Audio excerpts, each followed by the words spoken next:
Good morning, everyone. I've turned the mics on this morning. Good morning. If I could have everybody's attention. I'm calling this court to order, calling at 9:02 a.m. And at this time, I'm going to ask everyone who wishes to celebrate our very special commemoration of the 18th anniversary of September 11th to exit the courtroom at this time, where we will have the invocation, followed by the Pledge of Allegiance, the posting of colors, and some short remarks.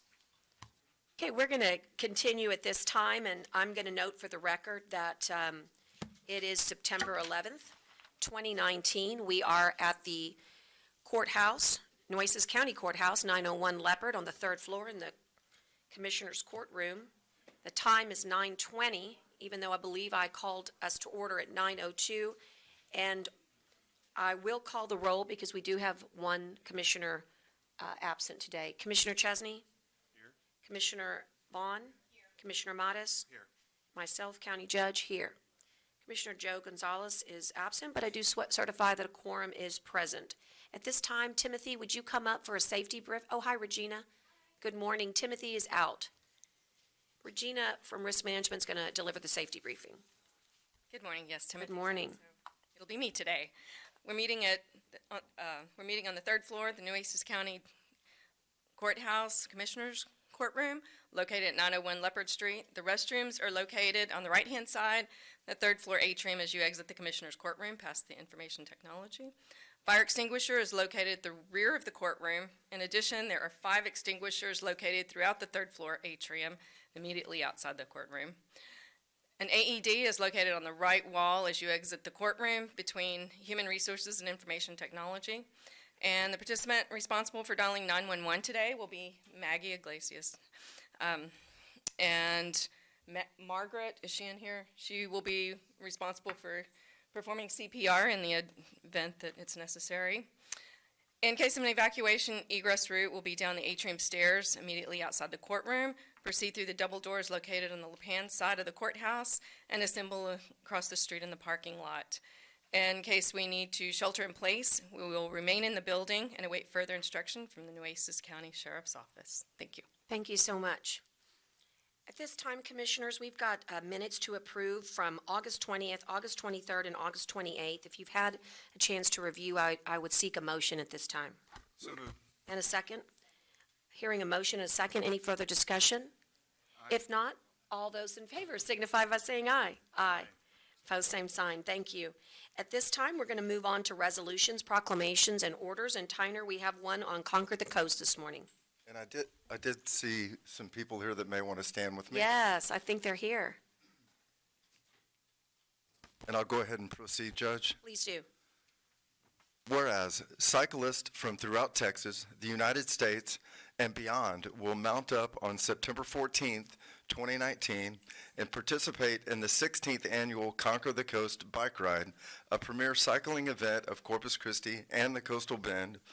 Whereas approximately 2,000 cyclists are expected to participate in this year's event, which features a 66-mile route around Corpus Christi Bay, or a 21-mile and 10-mile route along shoreline and ocean drives.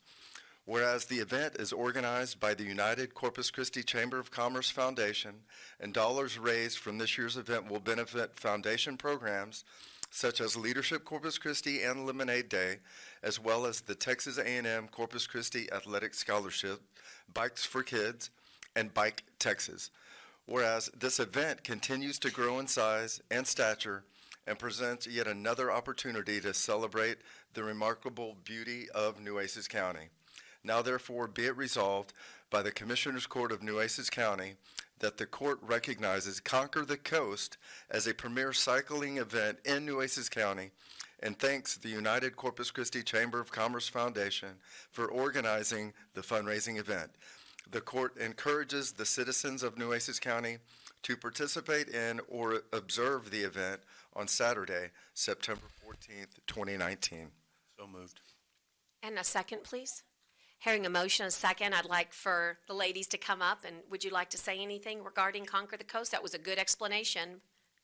And I would like to tell the public that Commissioner Chesney did put this on the agenda. That's great. It's a great event. It is. It's been a great event for many, many years, and it's always great to see Elisa back in Corpus Christi. And Yes. we appreciate all of the work that y'all do to put this on, because it really is such a wonderful event. It promotes fitness and wellness and does so much for fundraising for great efforts, and it highlights our community in such a positive way. So thank you.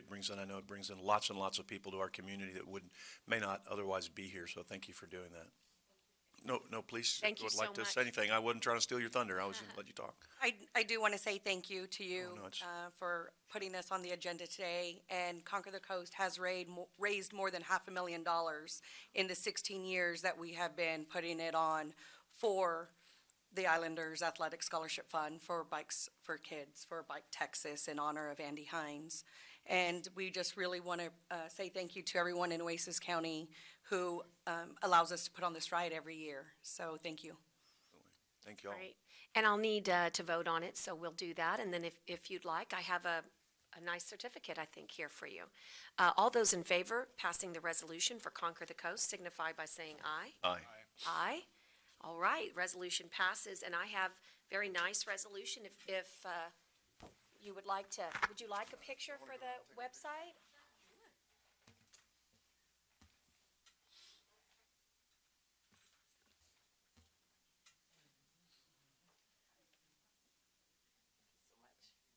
Thank you. And this is the resolution. We thank you for being here.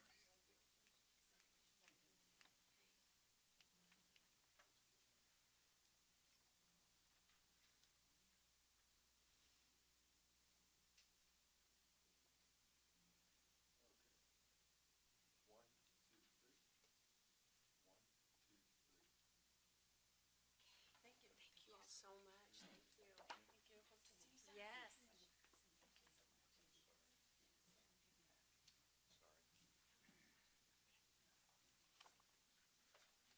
And now, Tyner, take us to Star Spangled Banner Day.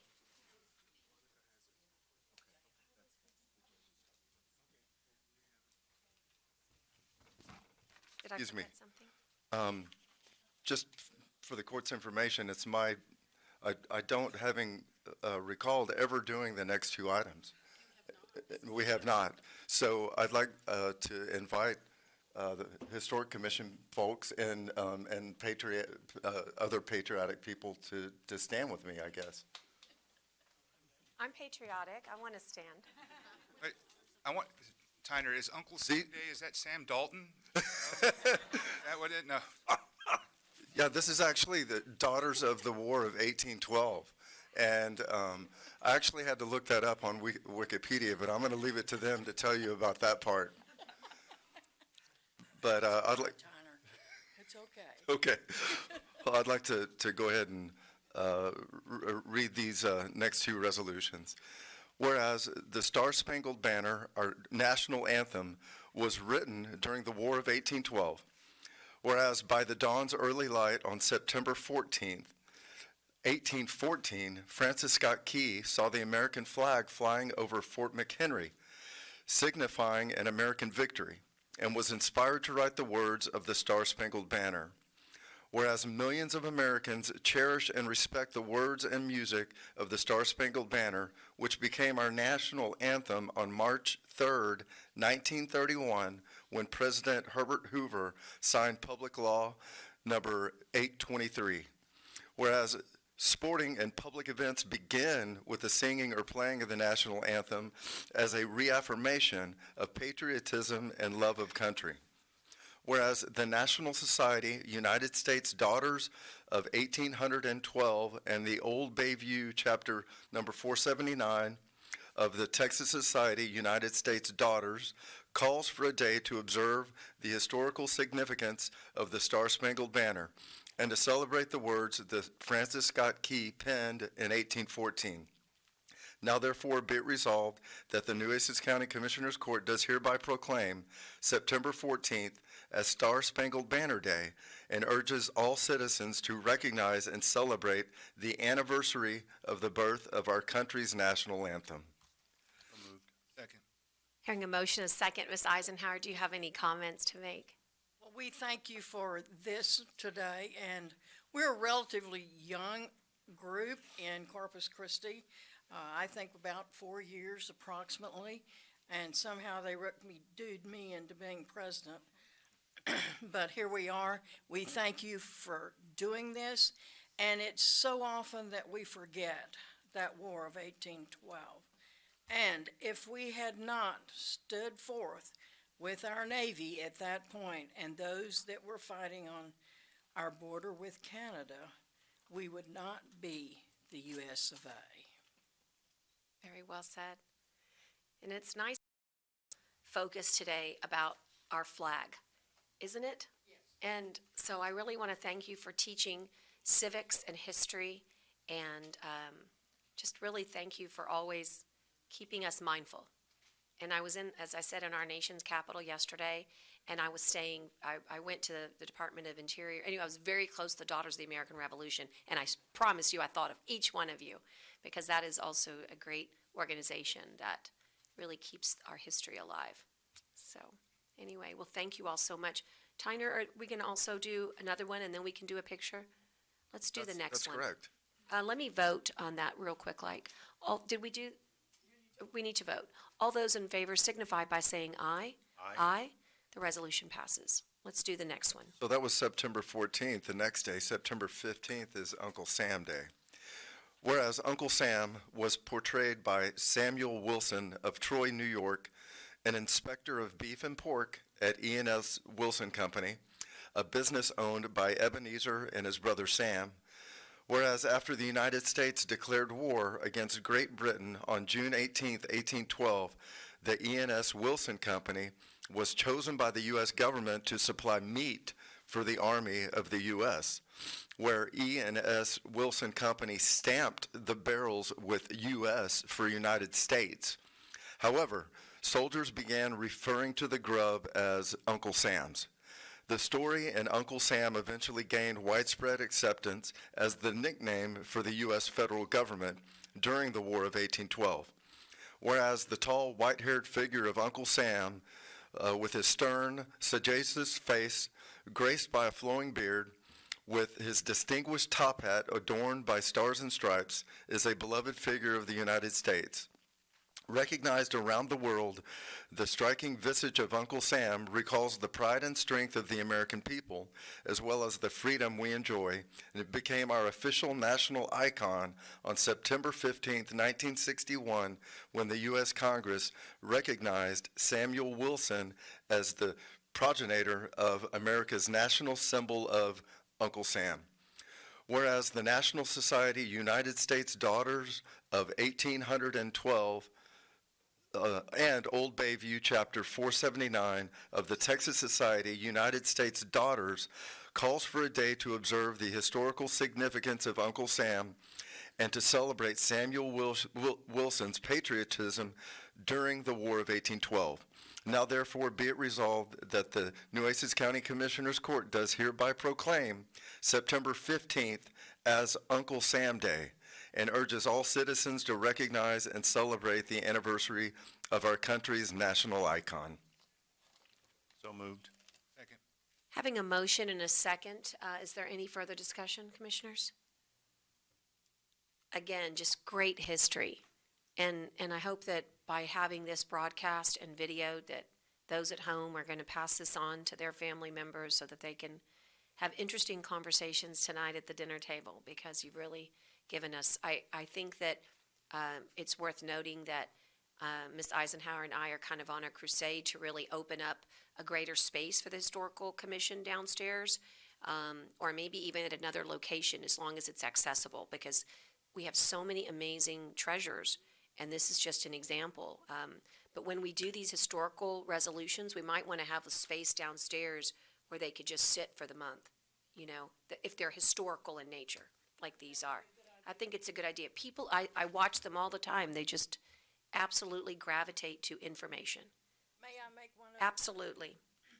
On Monday, the 16th, we are going to unveil our exhibit for the 1919 storm. And we hope to see you, Judge, there to Yes. tear the paper off and have the grand opening of that. I think you're going to be very surprised.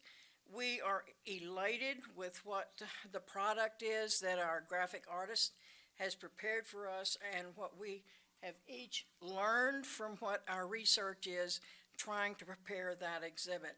It led to some very wonderful talks at the Historical Society and at our commission meeting last night by two of our members, one being Penny Pelak that's standing here and Debbie Zuniga. And we thank them for what they read, took off, and have shared with our community. Wonderful. Thank you so much for the update. Thank you.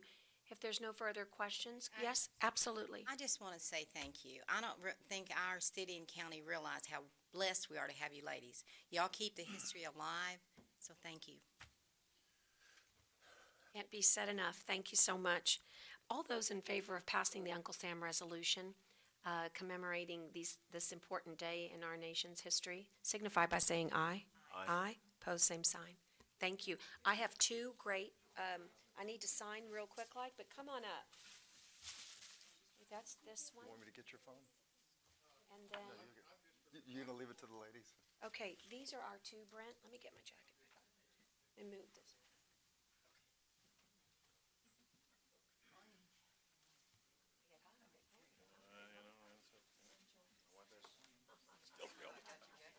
I got hot, I got cold. Come on in. Always warm in here, so I'm like, that's why I bring my it's fan just, in. Hi, nice to see you, nice to see you. Hold that one.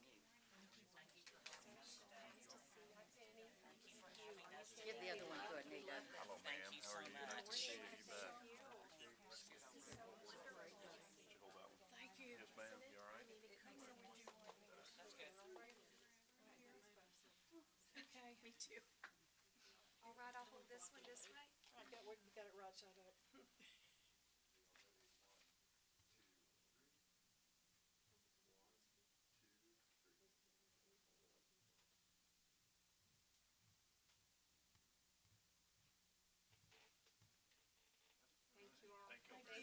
So great. Thank you. Yeah, see you soon. Thank you very much.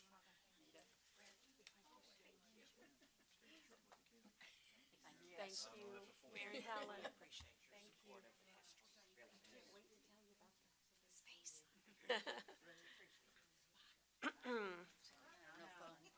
Well, some days just roll like this. Every moment is goosebump worthy, right? Every resolution we've had, so impactful. And that means I'm going to prepare my own self for this next one. And Tyner, I'm going to let you take the lead. Judge, also September is also Pediatric and/or Childhood Cancer Awareness Month. And I'd like to begin. Whereas childhood cancer is the leading cause of death by disease in children, and 1 in 285 children in the United States will be diagnosed with cancer by their 20th birthday. Whereas there are approximately 40,000 children on active treatment at any given time, and the average age of diagnosis is 6 years old, compared to 66 years for adults. Whereas hundreds of nonprofit organizations at the local and national level, including the Ready or Not Foundation and the American Childhood Cancer Organization, are helping children with cancer and their families cope through educational, emotional, and financial support. Whereas in the last 20 years, only 4 new drugs have been approved by the Food and Drug Administration, FDA, and too many children are affected by this deadly disease, and more must be done to raise awareness and find a cure. Now therefore be it resolved that the Commissioners Court of Nueces County, Texas hereby proclaims September 2019 as Childhood Cancer Awareness Month in Nueces County, and further urges all citizens of Nueces County to support these causes that so deeply impact families in every community across our country. Thank you, Tyner. Do I have a motion? Motion. And a second, please, for the passage? And I'd like to recognize Matt Stevens, if he would come up and receive this certificate here.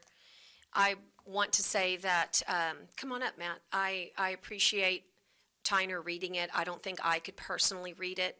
And the reason is that the month of September is always like the best month of the year for the Ready or Not Foundation, the foundation that Jackie and I and my family started to help raise awareness and funds for pediatric brain cancer.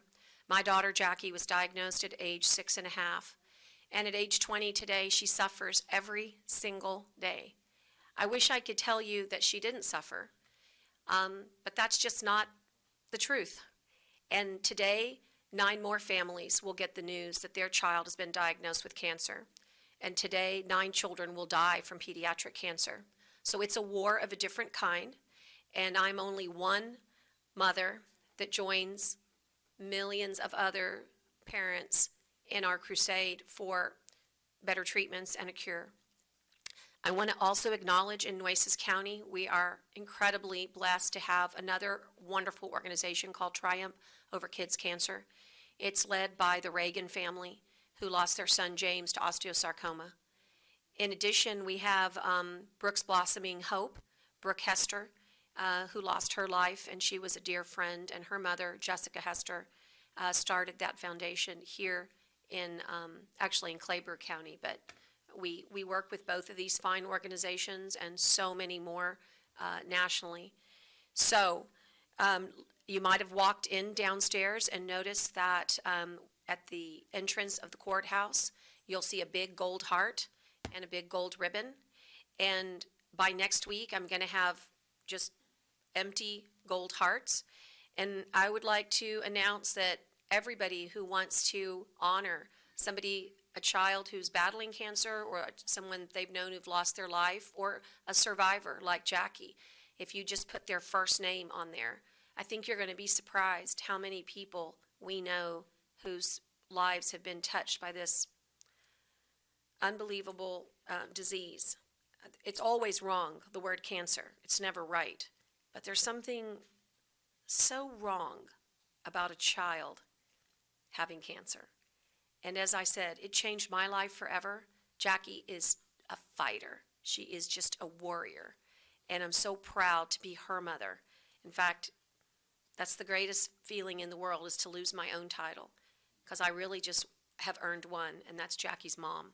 So the first heart I'll get to put on today is Jackie, but please add to our wall of honor downstairs by the gold heart. Next month, it's October, and I bet I could just ask, what is it? What is October? And what's the color? Pink. And you know it by heart. You don't even have to just blink. But if I had asked you before I just spoke what the color for pediatric cancer was, I bet you wouldn't have known that it was gold. And I bet you wouldn't have known that September was our month. I hope to change that along with my daughter and so many other crusaders. So please join me this month in honoring the kids who fight for a cure. And Matt, let me just acknowledge you. For 10 years, you and I have been side by side. I never get to publicly say, thank you, my friend. I have been so bad this year. I really want to cry. I have not done anything like I normally do for pediatric cancer, but you've picked it up for me. And because of you, we're going to have a successful fundraiser next week, and we're at the mall every weekend, touching lives. Not really doing anything, but just talking about a serious situation. So you're never ready, right, for those terrible words that your child has cancer. I certainly wasn't. But Ready or Not, the name of our foundation, is meant to say we're going to be ready for a cure. So will you please accept, on behalf of all of the children that we've touched, so many lives, and again, please honor the Reagan family this month as well, and the Hester family, who join me as the 3 leading organizations for cancer research and awareness in Nueces County. Thank y'all. All those in favor signify by saying aye. Aye. Opposed, same sign. Matt, I've never heard you so quiet. Would you like to speak? Okay. Go ahead. I just wanna make Matt, sure. do you want to come and grab this? Matt's the executive director of the Ready or Not Foundation. Thanks, Matt. Thanks for carrying the load.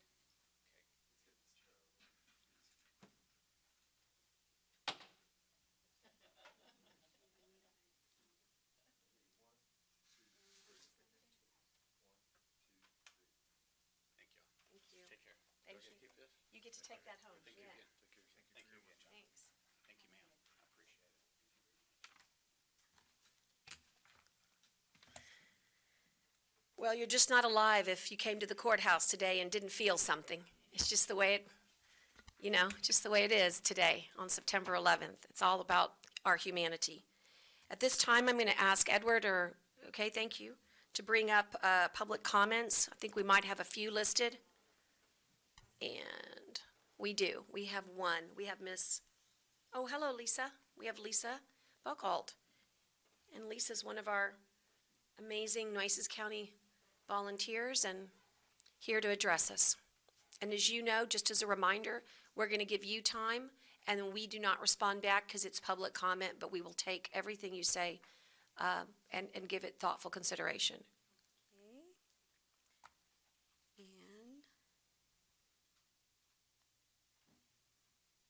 Okay. Good morning, Commissioners, and good morning, Judge Canales.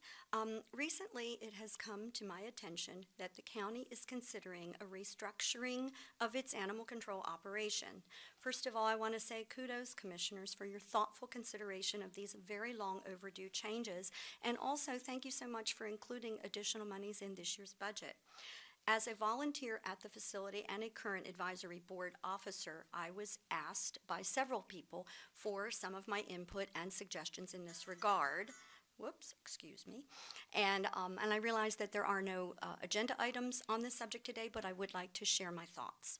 So, animal control is a vital taxpayer service. However, as times change, so do the needs and the wants of the community.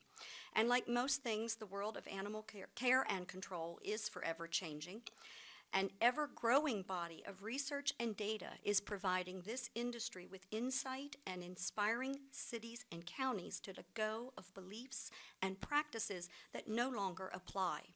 Recently, 2 states, Michigan and Delaware, have adopted a statewide no-kill mantra. There is now greater emphasis placed on live outcome as opposed to a dog pound mentality, pick up, impound, euthanized, as has been the norm throughout this general area. Nationwide, a large number of animal control facilities have moved towards an animal care services mentality. However, these operations actually do provide animal care services, such things as vaccinations on intake, monies in the budget for medical care if and when necessary, flea and tick and parasite prevention, people that come in and walk dogs, do temperament testing and evaluation, in-house rescue and adoption coordinators, conduction of promotions and adoption events and activities, community-wide educational opportunities, low-cost spay and neuter services, and social media presence. While some of these things are being provided through the work of dedicated volunteers at Nueces County Animal Control, unfortunately, there really and truly are currently no quote-unquote animal care services being provided by this department. These types of programs and services and much more are the first steps towards animal care services, a phrase a majority of municipal facilities are gravitating towards. The time has come for Nueces County Animal Control's role to be expanded and greater emphasis placed on live outcomes, higher levels of care during impoundment, and more services being offered to the community. The new mission, in my opinion, should be increasing animal welfare and live outcome while fostering public safety, education, and community harmony. And yes, we can do both at the same time. That having been said, some suggestions for consideration of rebranding might be Nueces County Animal Control and Care Center, Nueces County Animal Control and Care Services, Nueces County Animal Control and Adoption Center, Nueces County Animal Services Control, Care, and Adoption, or Nueces County Animal Welfare Services. Thank you so much for the opportunity to share my thoughts on these issues. As you all know, I am very passionate and committed to them, and I hope my words will empower county leaders to expand the level of services that they bring to the people and the animals throughout our community. Thank you so much. Thank you. Having no other signature on our public comment, I'm going to move to consent agenda, Commissioners. And I believe we have items A through Q today, A through Q. And at this time, I would like to hear if there are any that need to be removed for further discussion. C and Q. Judge, I'd like to pull G, H, N, and O. Hold on one second. Let me Sorry. just, G, H, N, And O. and O. Commissioner Modes, The ones I would, already? Pull I've or- already, okay. And may I have a motion to approve, and I'm going to read them out for the clerk, A through F, I through M, and the letter P. I think we, not C, right? I'm sorry, not including C, forgive me. Absolutely right. I think the motion would be A, B, D, E, F, I, J, K, L, M, and P. Correct. Motion to approve. And a second, okay. And all those in favor signify by saying aye. Aye. Post same sign. Okay, let's go to take them in order by alphabet. Letter C. It's an authorized payment of bills. Mrs. Vaughn. Carolyn? I have one question. Yes, ma'am. On the ART's construction and paving, that's for the 4-yard building, correct? Yes. And so you're gonna be paying $19,533.67? Correct. Okay, on the back page, it says less deposit. Did we not pay a deposit of $3,158.94?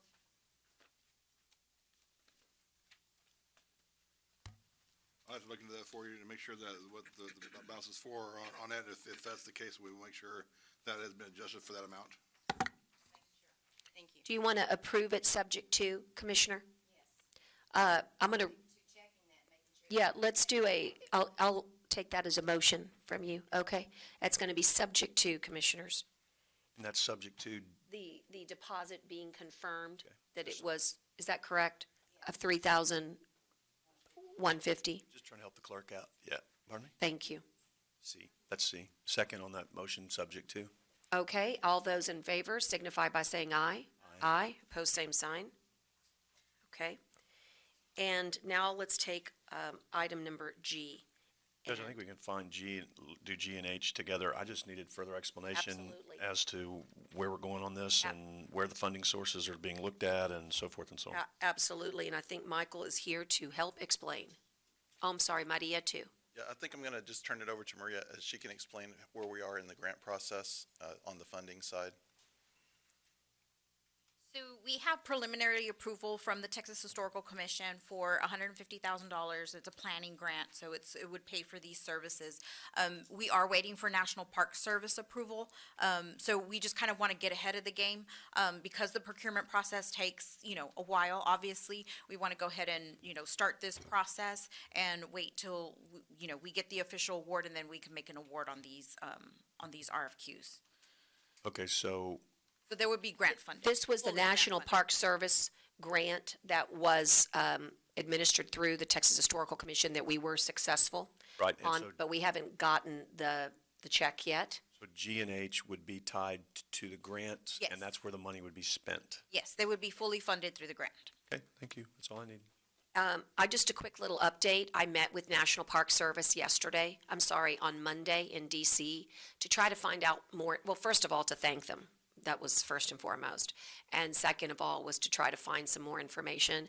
And I might want to come back to you all as a court because these processes, so apparently they're dealing with grants that are involving historical buildings and hurricanes of mass proportion. And it's going to take a while. And so we might want to have a reimbursement provision scenario here. And we're going to be patient, but I think, Dale, that's something I want to explore with you. I did have one more. This doesn't, spending, if we get this money and spend it, does this, with all due respect, Sure. lengthen our 2027 designation? Okay, that's important to note. It's a planning grant, so it doesn't have an easement stipulation in that. Good point, though. Right, and I just think it's important for the public to understand that this is not taxpayer money, or it's not Nueces County taxpayer money. It's grant money, and it does not lengthen the easement that we currently have on it through 2027. Right. Okay.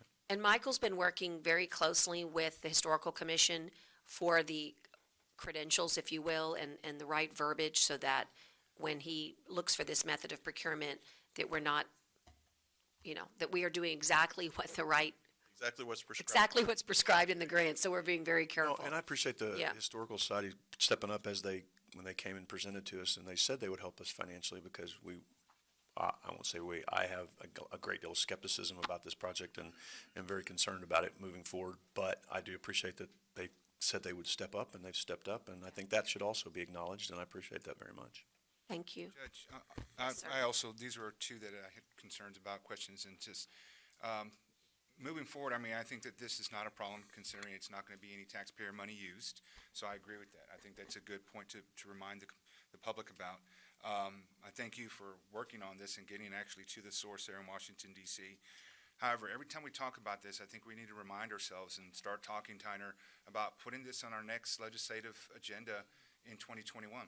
We need to have this discussion so that we can look at having an option for us. I do not mind working through this. I think we all agreed we have to sit on our hands until the next session at the earliest to get anything done, but that to have that coincide concurrent with this planning, I think is just, it's got to be mentioned. It's got to be repeated so that the community also knows that when we get to 2021 and say this doesn't work out, Commissioner, then we at least have another option to choose from. I know it's going to be a hard political push to make happen. It's never happened in the state before, so I get it. But at least to show the community we're trying this, and I hope, Judge, that in the long run this works out, because I do support that. I do support your push for saving this and working in the meantime. So, but I just do want to remind ourselves that we need to really have this discussion, and we may in 2021 may not have enough votes to say let's put it on the agenda. We may not. I don't know, but at least to at least kind of bring it up, I think. Yeah, I feel very, very confident. I love the direction this project is taking. I am very excited about the interest that we're receiving at the office as a result of the feasibility study. And I will tell you that I walked the halls of Interior hard. In fact, I had brand new shoes on, and there's no heel left at all. They're gone. And I was so pleased to tell you how much Park Service really took interest in this administration on this particular building. And then I also went, very excited to say, I went to the White House. I was not in the white part of the White House. I was in the executive old building, which, to be honest with you, is cooler, I think.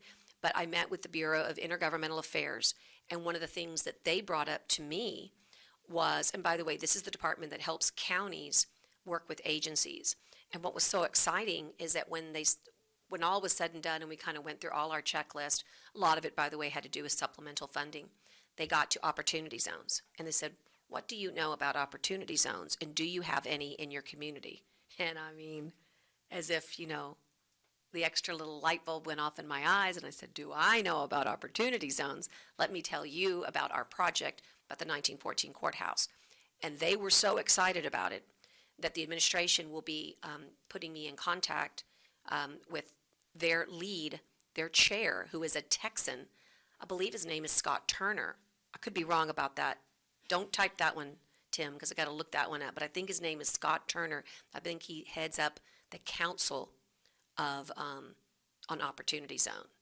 And we talked so many different issues, but I believe that was his name. And at any rate, it's very exciting because this is our Opportunity Zone project. So I want you to think about this, commissioners, as a multi-diverse project.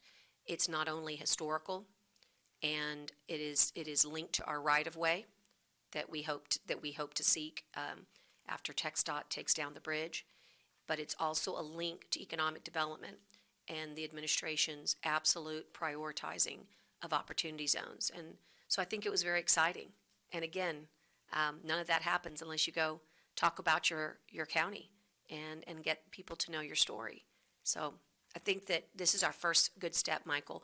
When do you, give us a little bit of timeline on this? How does this work? Okay, so what this does is just lay the groundwork for us once we get authorization for the funding to go ahead and move forward in creating, and we actually will begin work creating the RFQ, so that when we get that green light, that we're able to go straight to advertisement real soon after that. Super So duper. it's really gonna depend So on just keep that the court, notification. even if it's not We'll an, stay in close tabs with Maria's Yeah. office on and I think you can see that the commissioners are interested, so how about, don't overdo it, but keep us updated appropriately. And Okay. And Laura, I would really appreciate if y'all would keep an eye on making sure that we don't do anything that does inadvertently extend that easement, because it's tough enough as it is.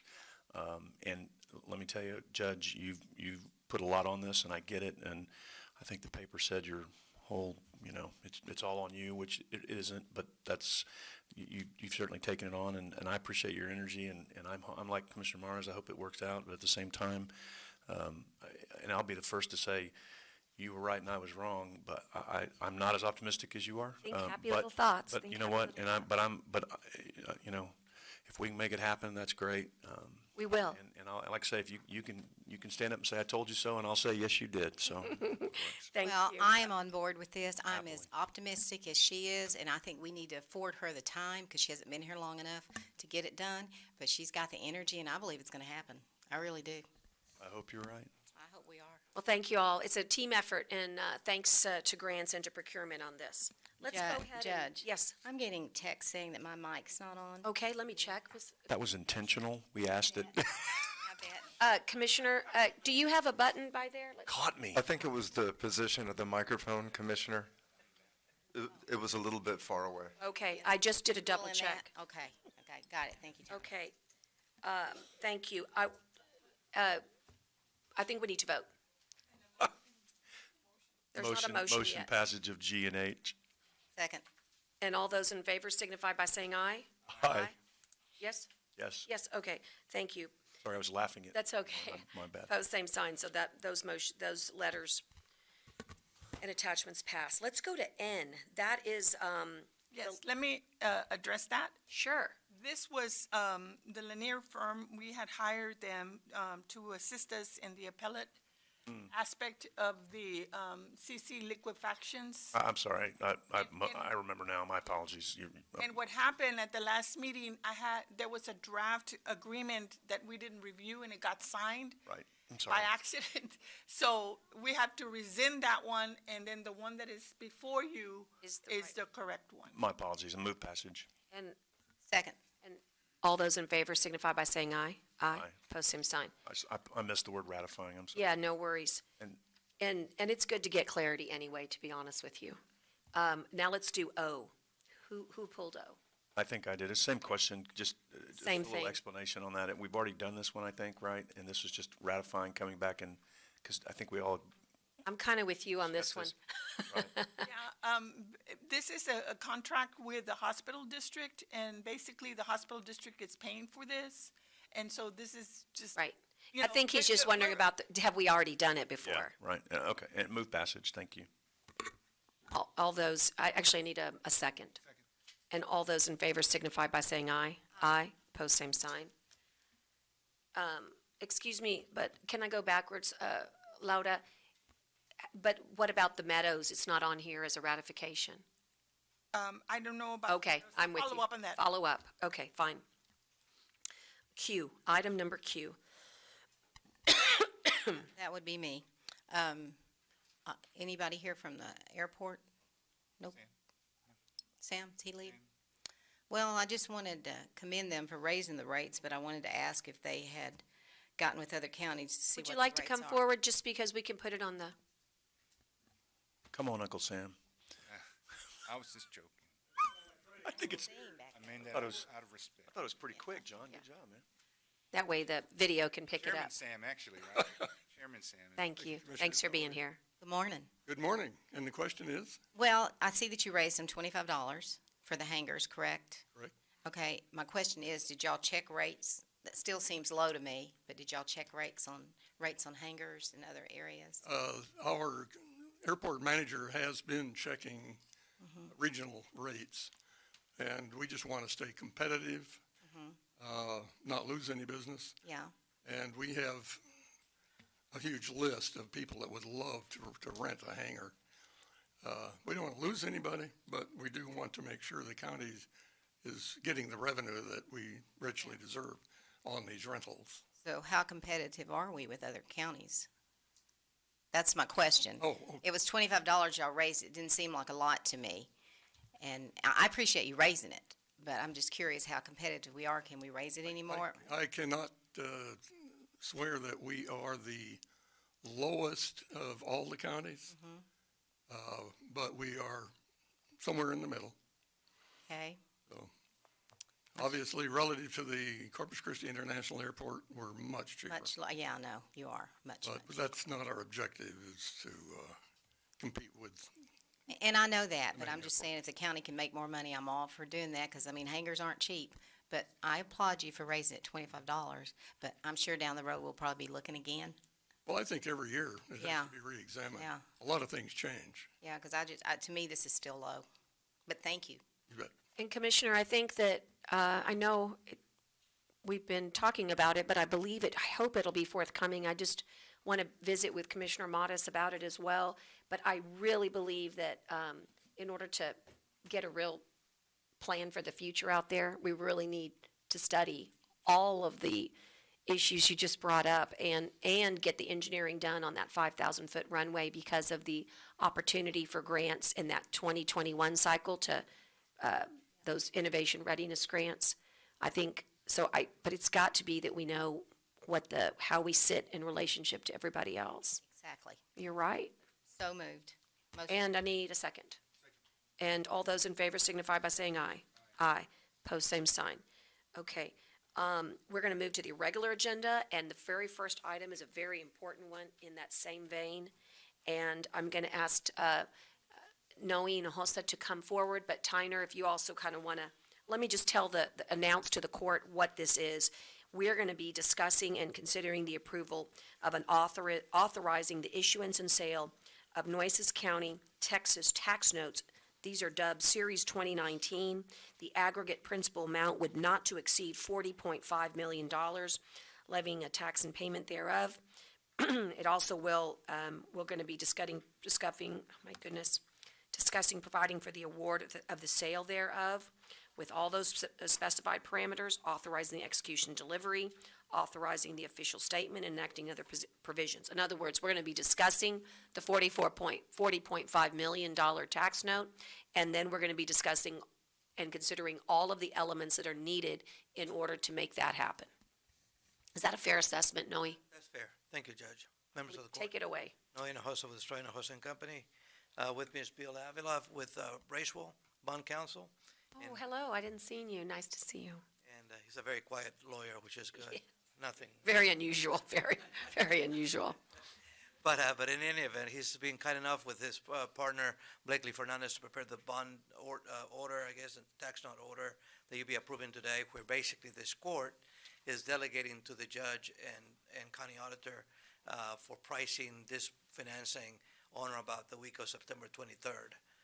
So basically, whatever you're doing today is giving us the authority to go and offer these notes for sale later in the month. Having said that, we put together a little book and kind of explains what we're doing today. And basically, if you go to page 3, this is consistent with what we've given you, I think, for the last 2 or 3 meetings, where basically if you do nothing this year, your tax rate remains at what is highlighted there on the third column from right to left of 4.21 cents. As you turn the next page, when these notes are sold, tax notes can be offered to the public, to investors, for an amortization not to extend 7 years. So the tax notes will be structured for repayment over a 7-year period. And what is highlighted in a lighter yellow there, that will be your amortization schedule on these notes. So you say, well, how are we going to pay for that if our payments are going to be so high? Well, we will take out these notes. We will borrow money again in November, thereabouts, to refund the notes. And when you do that, then if you turn the page to page 5, you'll see how the notes will literally disappear from the books, and then we'll have a 20-year long-term amortization that is consistent with what we've shown you in the past. Back in August, I think we came to you with an issuance of certificates of obligation. The tax law changed on COs, and that we now have to publish notice 45 days in advance.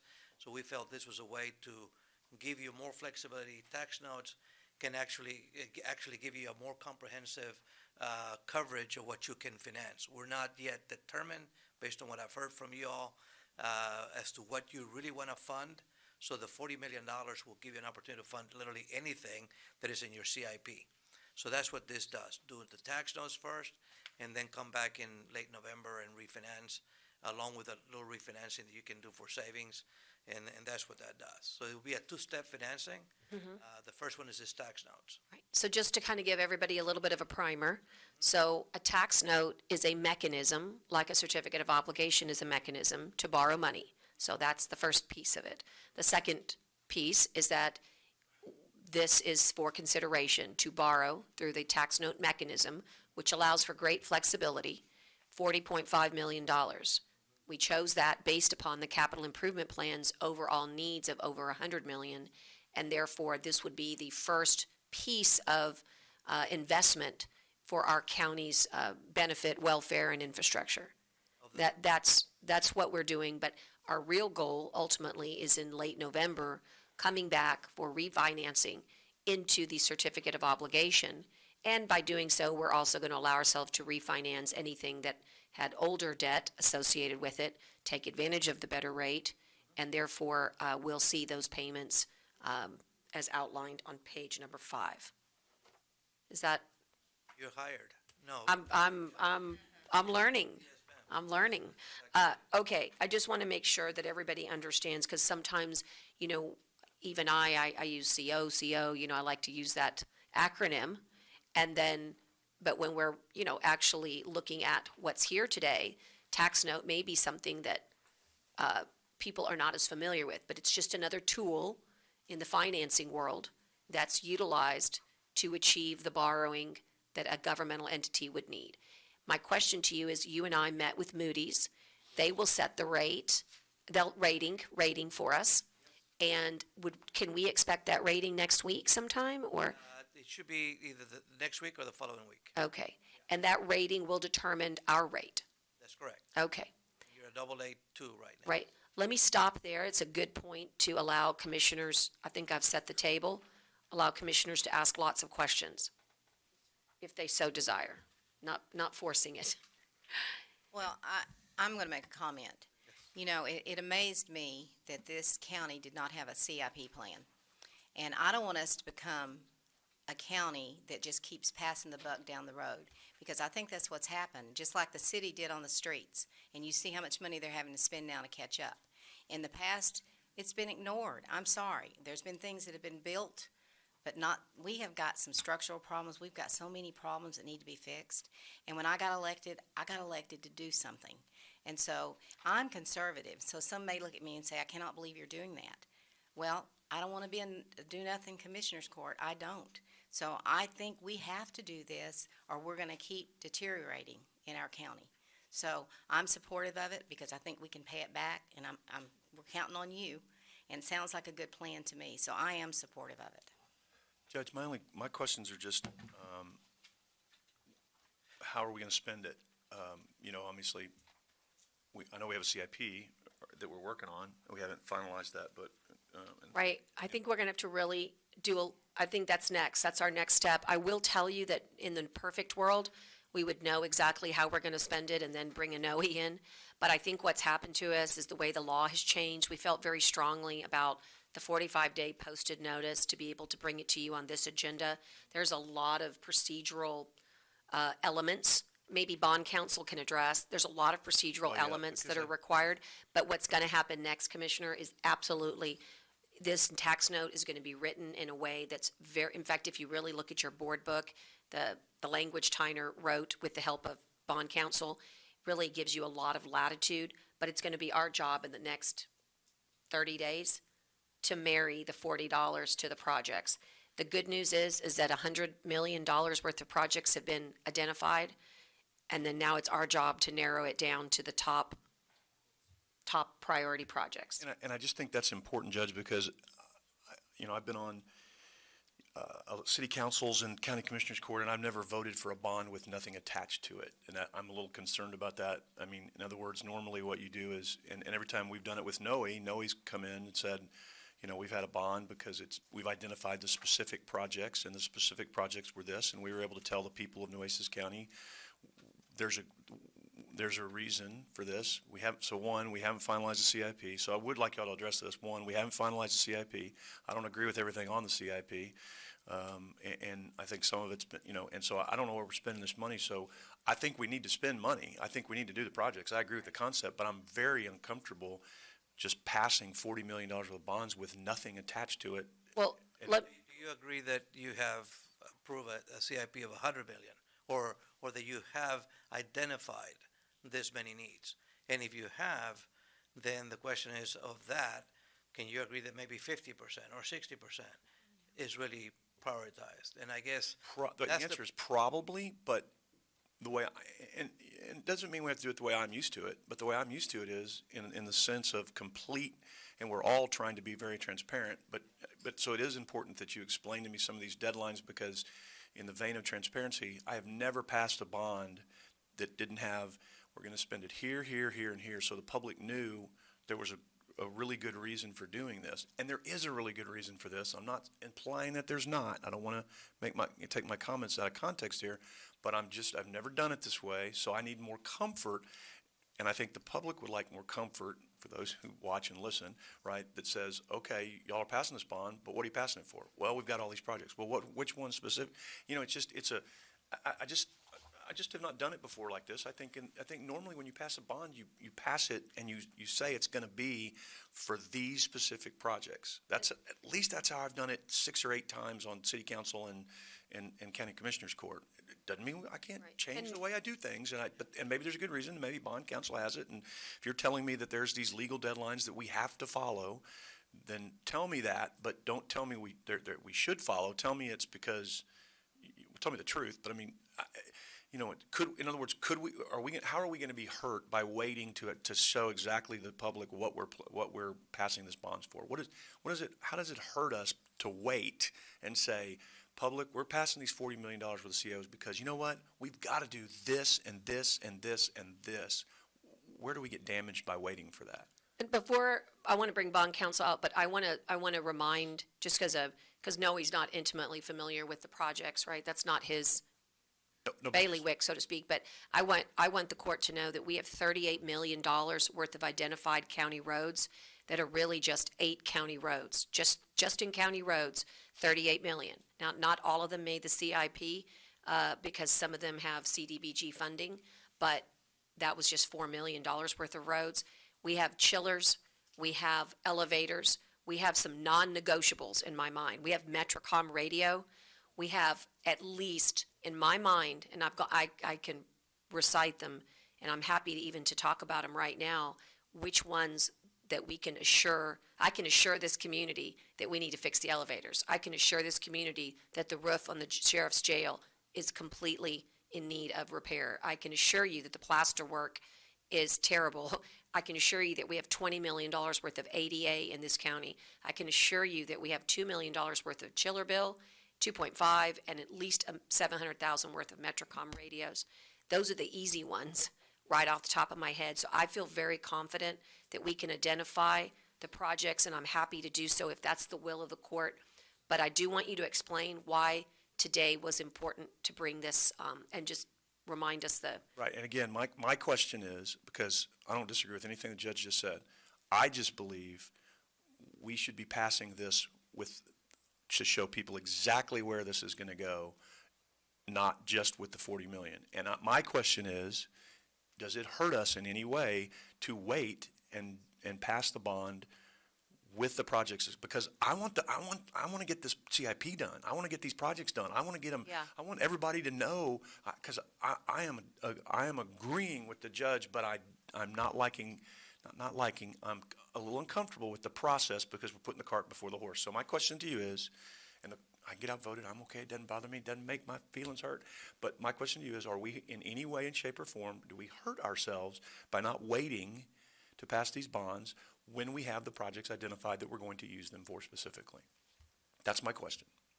The easiest answer is you will delay when you can enter the market. But the action you're doing today, you're authorizing the issuance of the notes. There's not a purchaser here, there's no specific projects. If the court was to approve this today, you would have a year to come back under the statutory provisions we've relied on to finalize the sale of the notes. And so you're not hurt and you're not committed to any particular projects today. You are limited by the statute to spend the proceeds on construction, public works, and acquire supplies, materials, equipment, and professional services for those projects. And so you're limited by the statute to spend the money on that. And the action you're doing today is only authorizing that the notes get sold, and then working with NOE, y'all can decide when's the best time to go into the market, But I think, the best rate for that. but I thought this was committing to the 40 million. This is what you're asking for us to do. It's a commitment by this court to say we're buying them. It's a vote to buy them, right? You are authorizing them, so you will have the legal ability to sell them in the market, but you can also decide you're never going to enter the market. And also explain the difference, because he's coming from the theory, the school of thought that, there is an itemized list. That is a very different type of bond. This is the purpose of this tax note and this bond is to do just the opposite. It's to allow flexibility. That is what capital infrastructure really is required. The bonds that you're talking about, in my mind, are very, very different, and they're, I don't know if you want to address that, but to me, they're apples and oranges, and I can see why he's thinking that there does need to be an itemized list so that we can do the work, but that's more from our perspective. But explain from the market's perspective what they look for and why the flexibility is actually a good thing. There's basically 3 levels of authorization. To sell any debt, we have to find a statute that gives you the legal ability to do that. The legislature has, over the decades, devised several different processes and debt instruments that it has granted authority to political subdivisions to undertake in their borrowings. So when you do a bond election, that requires the vote of your voters. The voters have to approve it. And so the law requires you to tell them where you're going to spend the money, those bonds. And you're limited by those projects you've identified up front. Totally understand. The second level, which is kind of like, it granted more freedom in the 70s when the legislature passed the Certificate of Obligation Act. And you're still, just like this statute, construct and equip public works and acquire material supplies, professional services. That has a requirement that you publish your notice of intention to issue those and describe generally what you're going to spend that money on. And so the voters can look at that and say, okay, that's good. And the third one is these tax notes. And under this statute, what the legislature did was grant discretion to the court to decide how much to borrow, and as long as you're borrowing for these purposes, then the court can decide without a vote or consent of the voters to sell the notes for the purposes you want to undertake. And I appreciate that. The last 2 bonds that we've passed since I've been on this court have been these kind of bonds, right, Noe? No. They've been different ones? Certificates of obligation, that's what we did in the past. And this is not a certificate of obligation? No, this is a tax note. Okay, so why did we not do a tax note in the past? And why did we do a certificate of obligation in the past? Because in the past, we could go out with a 30-day notice, and today, under the law, the new law, September the 1st of this year, Okay. we got to do a 45-day notice. And now the specificity, the same thing that you are trying to address, I want to be specific. I want to make sure that I know what I'm buying. Has now become an issue of importance in the new CO Act. So if you sell a CO, you are required to adopt this notice of intent that needs to be published in the newspaper 45 days in advance. And in that notice, we should be specific as to what we're going to be purchasing. Kind of the same thought process that you have expressed here. The thing here is that you have told us, I guess since late July, early August, that you have a $120 million CIP. Certainly it's not set in stone. I think you would appreciate that as you go into this, I guess, purchasing process or construction process, that maybe you're going to have changes in priorities as you go about doing certain things. This tax notes gives you that flexibility. The only flexibility that it doesn't give you is the term of the note. The term of the note is restricted to 7 years. You cannot go and borrow a tax note 20 years. So because you go 7 years, then it puts a huge burden on your requirement for the next fiscal year. So in order to provide you that flexibility, you have to do the two-step financing. You will have to do a refunding bond under the law to take out the notes, and that will give you the 20-year structure. Now, when you say, what are the limits? There's another. Wait, let me make sure I understand that. That's a very interesting distinction. So in other words, on this, you can only do a 7-year note, and obviously, a 7-year note with a 7-year amortization is killer, which we couldn't do. But you're saying there's a second phase, because this is definitely new. This is, and you said, is this new law? Yes. Okay. On the CO Act. Okay. Not on the tax notes and not on the refunding. That's always been put in. Okay. That's always been in place. So because the CO law has changed, Exactly. it makes it more advantageous now to counties to use these tax notes and this refunding bond that you call it. And when did you say, and I apologize, I was in that because I had to go to the bathroom, but Don't worry about it. when did you say the refunding note would happen? The refunding bond will probably happen sometime in mid to late November. We got Thanksgiving then. Of this year? Yes. And So you do the tax note and you immediately do the refunding note? Yes. And that allows you to go 20 years out? Yes, with the objective, remember, we talked about a refunding of a small piece of about $8 million, I believe, of current bonds that are trading at a 5% coupon, 5% rate. And we've got to take those out with a 2% rate. We have a payment on those bonds on 215, Dale? On 215. So you got to beat that 215 payment. I got you. And that's what's. That makes sense to me. That's where the time gets No, I appreciate crucial. that. That makes Yeah. sense, because that's a distinction. I understand that. There's no question in my mind, we have well more than $40 million of, however this court prioritizes it, we have way more than $40 million. And now that you've made that distinction, I completely understand that, and I have a different level of comfort, and I appreciate that. From the 215 to make. Thank you. No, that's very helpful. No, that's very helpful. And we wanted to do it the other way, it just didn't work out. No, that's why I asked the questions, because it No, was just it's new, good, and it was because different, remember, and You're asking the questions that other people are gonna ask, so well, I missed appreciate I it. missed the distinction. I read through this before I came in. No worries. I apologize, I had to go to the bathroom when you started, but, but that's why We're we're here, good. to ask these questions, I'm- because I'm pretty good at this stuff, but I didn't catch that distinction, and I appreciate you They're very passing valid that on. questions, and I Very apologize good. if I confused now. On page 6, if Helps you me. see that, the graph on the left is your current portfolio of debt, and how that red line is your tax rate. That's a tax rate of 4.2 pennies, and that tax levy. So what happens is when you sell these notes and then you refund them, the goal line is what your new requirements will be.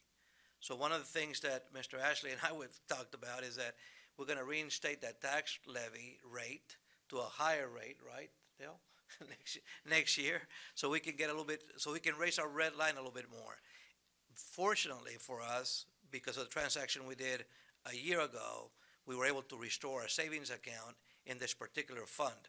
So as the goal line is over the red line, we'll be able to use some of those excess funds to not have to raise the tax rate. What's going to be a challenge for us as a court and for us as your advisor, is when you tell me, no, how are we going to finance the next $40 million or the next $20 million? But by that time, hopefully, you'll be more specific, and we will go back probably to the CO Act and go publish a notice of intent, and we don't have to do this two-step financing. But having said that, And Tyner, clearly, it's just, we need to get with everybody's calendars and create that day or 2 days. I kind of like the way we did it on budget. Maybe the first day is all about presenting, from the CIP perspective. And then maybe the next day is about truly voting on the priority. In other words, I'd like to maybe, just like I presented a budget, I'd like to present a CIP priority and then allow everybody to tweak that. That's what I'm thinking. It might be a 2-day, but not a whole day, just, a workshop followed by a meeting. And we could do that in the next couple of weeks. Yeah, whenever as soon as possible, because, there are things that are pending. I do want to say that some things are October 1, and to the extent, Dale, that we do need some dollars. For example, I hate to bring this up again, but, we must order these new elevator modernizations. It's absolutely imperative. And so, Dale, I just want you to know that I might be asking you about the reimbursement because some things must be ordered by immediately in order to get them done. And I know that the Metrocom is the other one. Well, also, we need to work with our bond counsel to get a reimbursement resolution to you like we've done before, because we know we've already did the down payment for the chillers because we had to put a down payment to be able to start the construction. So we've already spent around $600,000 from our general fund to be able That we need to reimburse. Plus a little bit of engineering costs, yes. when did Okay. you make that commitment, Dale? Pardon? When did you make that commitment? We've already paid it. It was last month we paid the down payment. Okay, so hopefully bond counsel will tell you that if we approve this notes today, we can go back 60 days and we don't have to approve a reimbursement resolution. So that'll be. I'll check the dates. Yeah, I move passage of agenda item A1, Okay. 4A1. Quick We've question. got one question still. Did I remember one time you said there's a certain period of time we have to spend this money? Yes, 3 years. 3 years, okay. Now, just a clarity, page 8. Today, if you approve this note, we'll come back to you, if you wish, on the 25th to give you a final report on how we sold those bonds. Please. We will close on October the 29th. Funds will be sent to the court, the $40 million and change. And then conceivably, on or about mid-November, the 13th of November, we'll do the refunding bonds and close before the fiscal year ends, or the calendar year ends. Okay. And with that, Commissioner Modis, any questions? Thank you, sir. Sounds good to me. Okay, I have a motion, a second, good discussion. Noe's always available for more questions, even if he's not here. Don't hesitate to reach out to our financial advisors. I think I have some special language that's being handed. I'm sorry, I had one quick question on the working group participants. Bond counsel, I understand, Bryce, well, underwriters, so UBS and Frost are being used, is that what you're That is basically? correct, Okay. yes, that's a recommendation. And then, what's the underwriters council? Underwriters is their lawyer, UBS's lawyer. Oh, UBS's lawyer, okay, gotcha, okay. And then, when you say paying agent, That's normally the person that we send our monies to. We don't pay the bondholder directly. So think of you being Bank of New York. They will send you the money so you can go take care of the bondholders for the county. So that's a paying agent. okay, all right, thank you. Yep.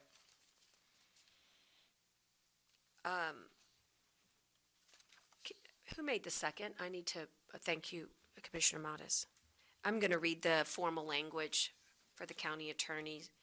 A motion by Commissioner Chesney and seconded by Commissioner Modis that the Nueces County Commissioners Court adopt an order authorizing the issuance Nueces County, Texas tax notes in accordance with specified parameters. I believe that's the correct language that we are voting on. Do I have any amendments to that? That's good. All those in favor signify by saying aye. Aye. Opposed, same sign.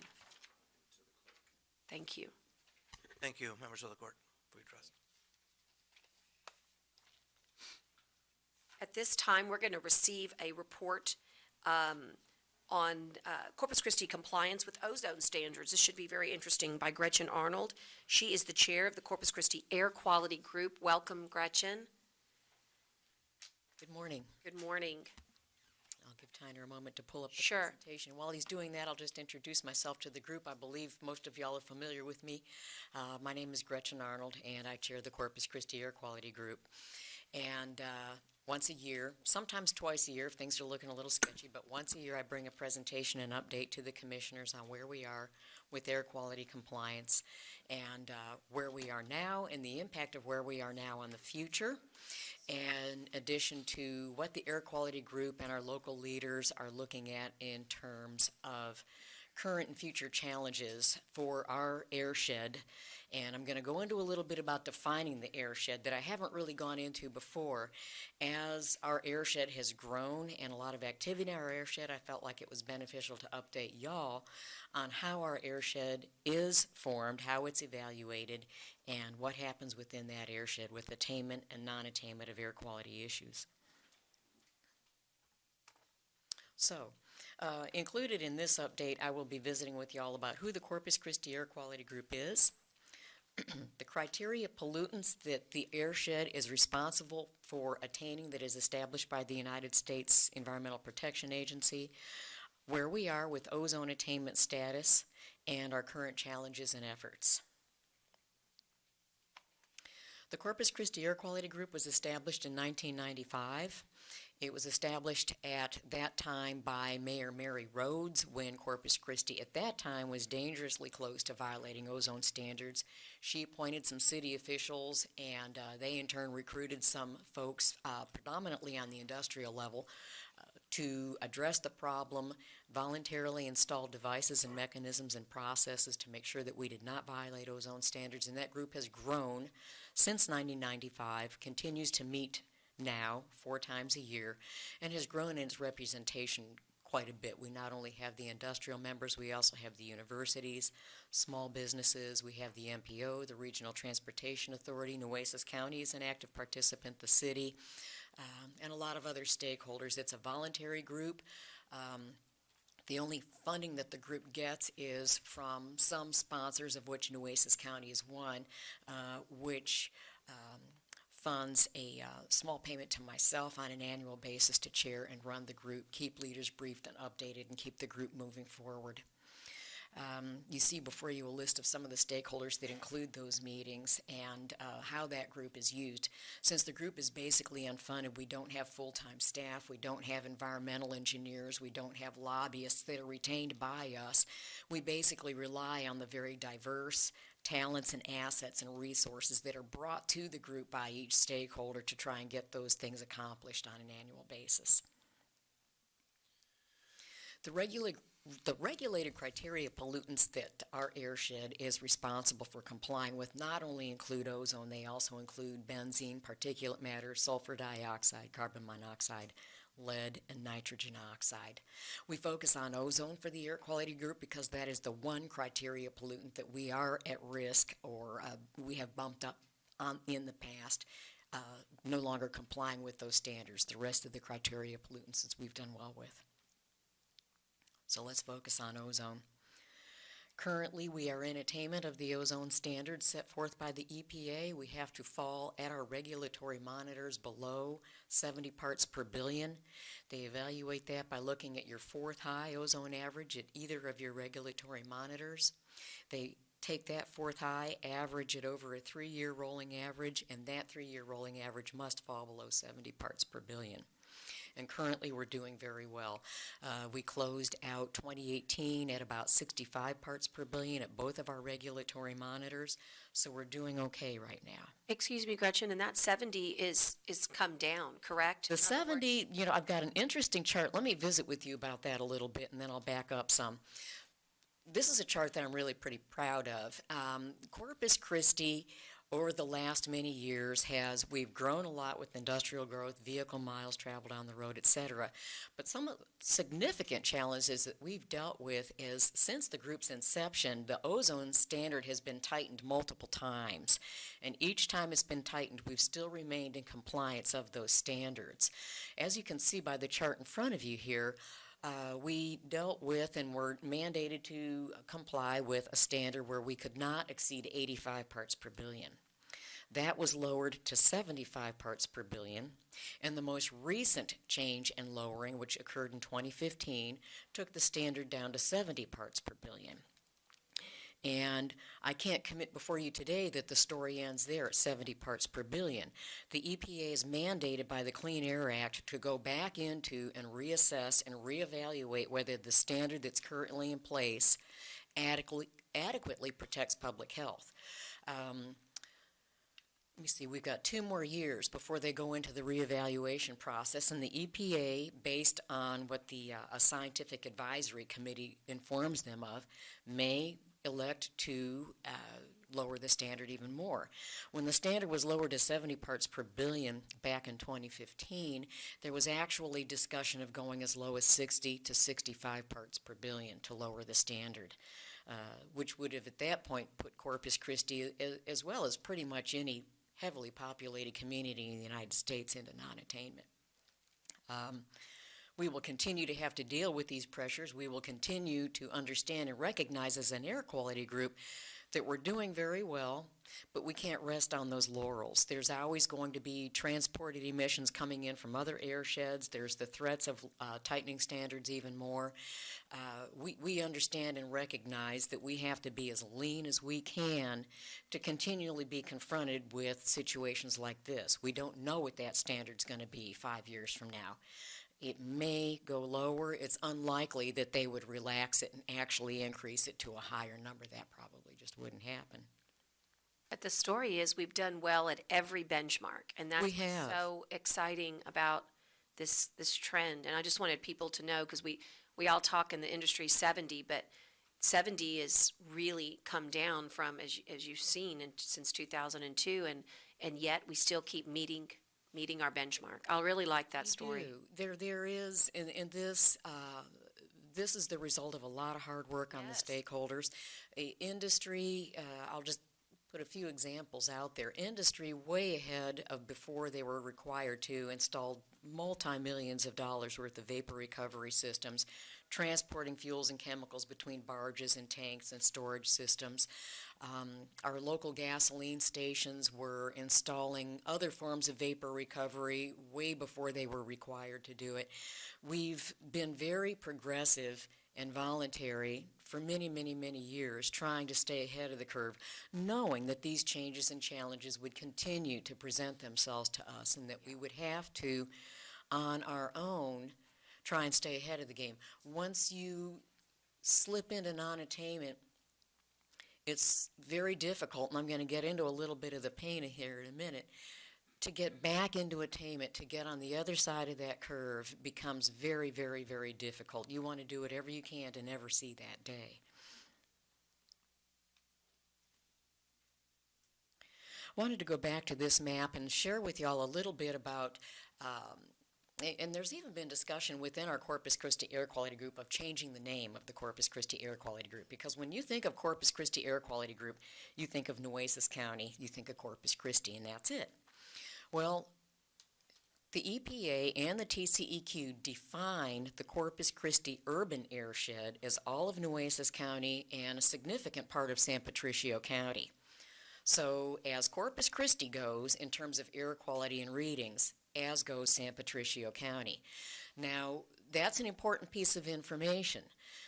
EPA and TCEQ perhaps saw at some point way in the past that Corpus Christi airshed was much more than just Corpus Christi, that there would be and are influences of activities in both counties that affect the air quality of the residents in those two counties and the public health of the residents in those two counties.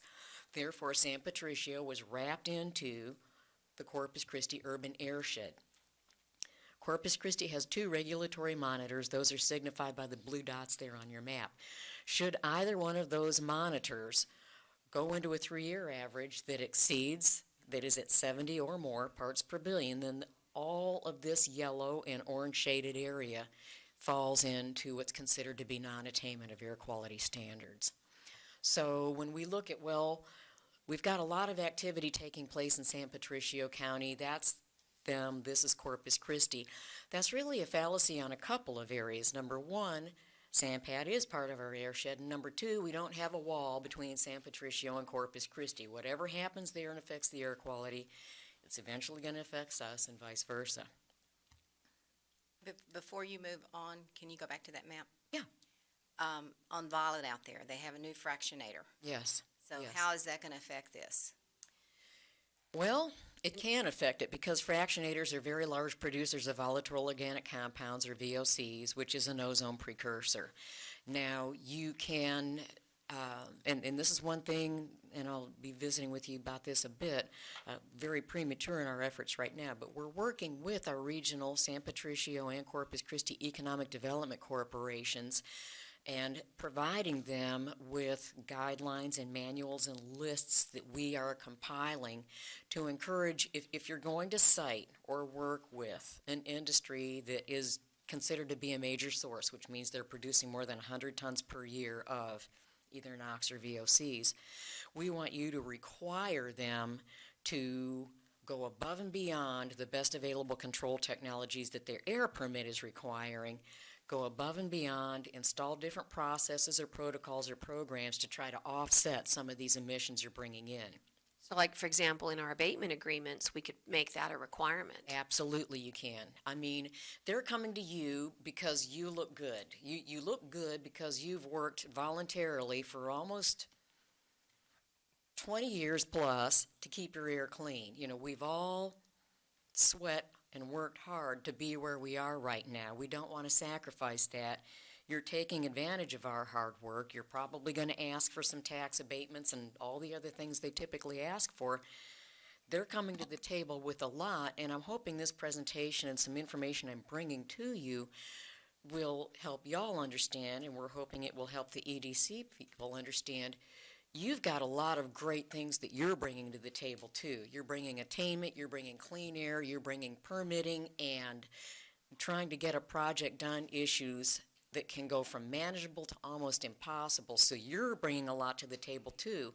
And it's okay to ask these folks that may be putting some of this at risk to go above and beyond what they have to do. So Judge, really what we need to do is find out what EPIC has in place, because it's too late now because we already have an abatement that EDC did. That's correct, unless they would be so good as to amend that abatement. You know, I mean, we'll see, but I think my real question is does that monitor, you know, is that all that we need there? In other words, my question is, I've been looking online, there's some great granting opportunities to get more monitors. If we need it, I guess I'm looking for advice and counsel from your group to tell us if we need another one or if that one's sufficient to capture everything that we need at that location. That's really kind of my first question. And then obviously I do want to really focus on that area because I'm concerned about it, and I'm throwing up a very gentle softball, but I plan to hit it way, way, way in the bleachers, because as we come into abatement agreements policies in November, this is something that I'm very bothered by, that the abatement agreements are all one-sided, and I want to give them, but they have to understand that this is what keeps us, this is what allows us to keep bringing in industry. If this isn't right, we can't attract industry. So I'm just very sensitive to it, and that's why this presentation is so perfectly timed. You're absolutely right. They're citing here for a reason. I'm working on, and I need to try to find some funding to get a really good detailed local report. I'm working on a local draft based off of a report and study that San Antonio did and a report and study that Austin did. Both of them hired environmental engineers to do a lot of local work.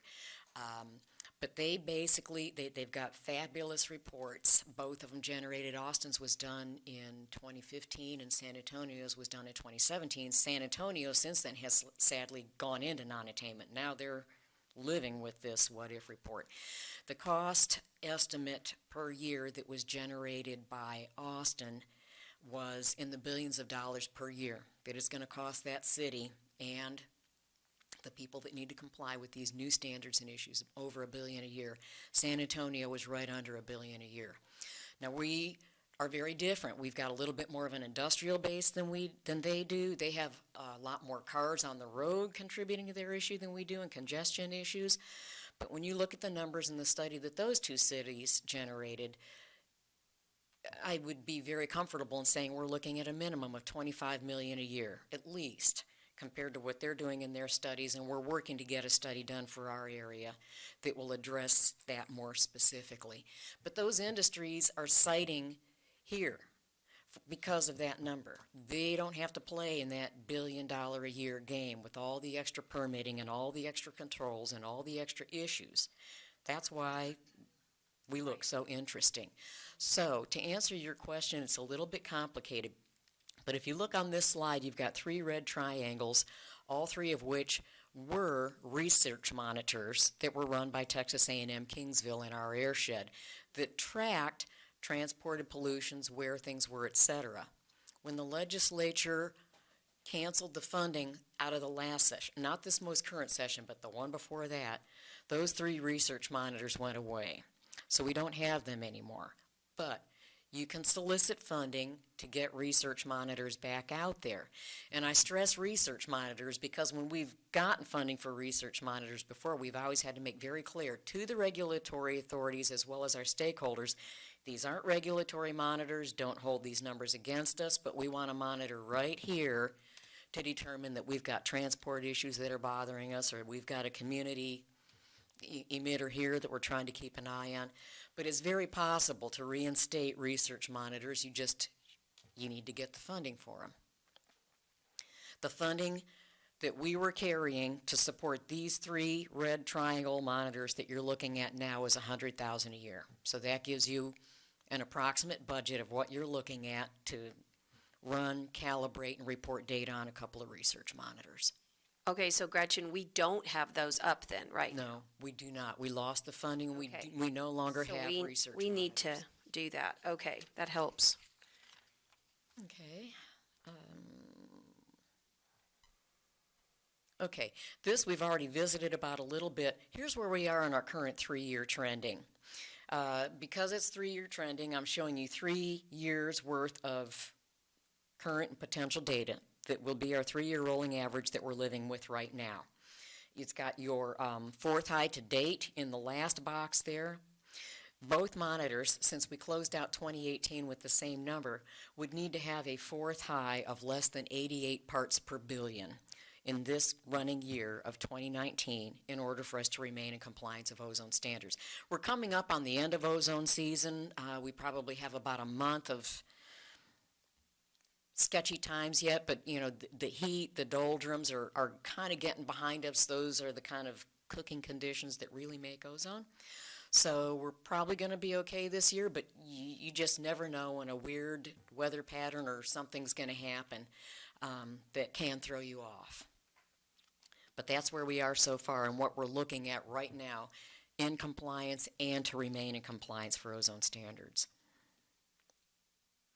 Some of the impact on Nueces County, I shared a little bit of the pain with you a moment ago, $1 billion a year plus for San Antonio, well over $1 billion a year for Austin. You're talking about some road projects that you've identified. Once you go into non-attainment, nobody builds a road or touches a road until there is just reams of permitting and applications and modeling and demonstration before that road can be built. You have to prove that that road is going to minimize congestion. At the end of the day, it's going to improve air quality. If you get federal funding for any of those roads, numerous demonstrations have to be made or you lose your federal funding. And that's something that the city, the county, everybody around us relies on heavily. Not only your roads, you're talking about doing some work on airports. With the international airport, private airports, a lot of them get federal funding. You lose your federal funding there as well. Anything with federal funding that deals with transportation can be held and eliminated from an area that no longer attains ozone standards until they can demonstrate that that project can bring your airshed back into attainment of the standards. Your industry, your small businesses go from trying to be able to manage staying in business to making it very difficult. And the small businesses, we picture industry when we talk about Corpus Christi, but small businesses really get hurt. If you've got a little dry cleaning shop or a gasoline station or a paint and body shop, your permitting requirements kick in and your compliance issues kick in. And these are small people, mom and pops. They don't have environmental engineers that can model and do permittings all day long, which is what your larger industries and folks will have to do. Basically, you start having to bring into your area your facility, your operation, a team of folks that do nothing but file permits, keep up with permits, and do the modeling and the updates on all the emissions inventories and permits. So that's your new life in a community that no longer attains ozone standards. So what are we looking at here? And already we've kind of addressed this a little bit as our challenges for the air quality group. Our big project is really coming back to the table with the EDCs, with city leaders, with a manual that we are in the process of developing now so that we can hand to them. You don't need to do the research. Here is a manual of the various emission reduction above and beyond and voluntary opportunities that you can strongly suggest that anybody coming in and wishing to site this area can take on in order for them to do business in our airshed. That's basically our significant challenge is working with that industry coming into the area that are significant sources. And then, of course, we have some of the mobile source issues that Austin and San Antonio have as well. Traffic is, every time I drive around, it seems like, gosh, there's so much more traffic than there was 5-10 years ago. And that's always going to be a challenge because you've got everybody driving their own vehicle. It's very difficult for those folks to understand that they are indeed part of the problem, and there's things they can do as well. That's been a little bit of a tougher nut to crack, but we'll continue to work on that. And that's my update to you all for our air quality. Thank you, Gretchen, and I'll be addressing with commissioners their thoughts on how we can help be an advocate for this $100,000 need that you have. And I think Maria left the room, but I might visit with Maria, about our grants director, about what opportunities there are. But in the meantime, we'll be in touch. Are there any questions for this? It's a presentation only, no action required, commissioners. I just have one. How soon do you think you're going to get that report for the EDC? Because not your fault, but they probably should have had it a long time ago. Yes, they absolutely should have had it a long time ago. We have always, and they've always met with us and been very open and encouraging. But we visited with them, and there were typically just the broad brush statements. Non-attainment is going to be very expensive, and it's going to be very painful. Well, we recently found these reports that were done predominantly by the San Antonio report. And when we saw that report, we felt like, well, here is, when you hear general statements, it's going to be very expensive. You don't want to go here.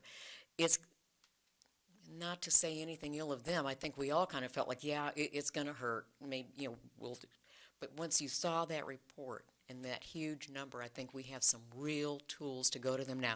Our next air quality meeting is scheduled for October the 29th. It's going to be a roundtable discussion that is being sponsored by the San Patricio County EDC. And Ian with the Corpus Christi CDC is also going to be there with the air quality group with these reports so that we can have a meaningful discussion on. Yeah, and I'm thrilled that they work with you, and that's great, but this is just, I'm not speaking for the court, I'm just speaking as a county judge, but I'm calling on the EDCs right now to make up that $100,000 deficit right this minute.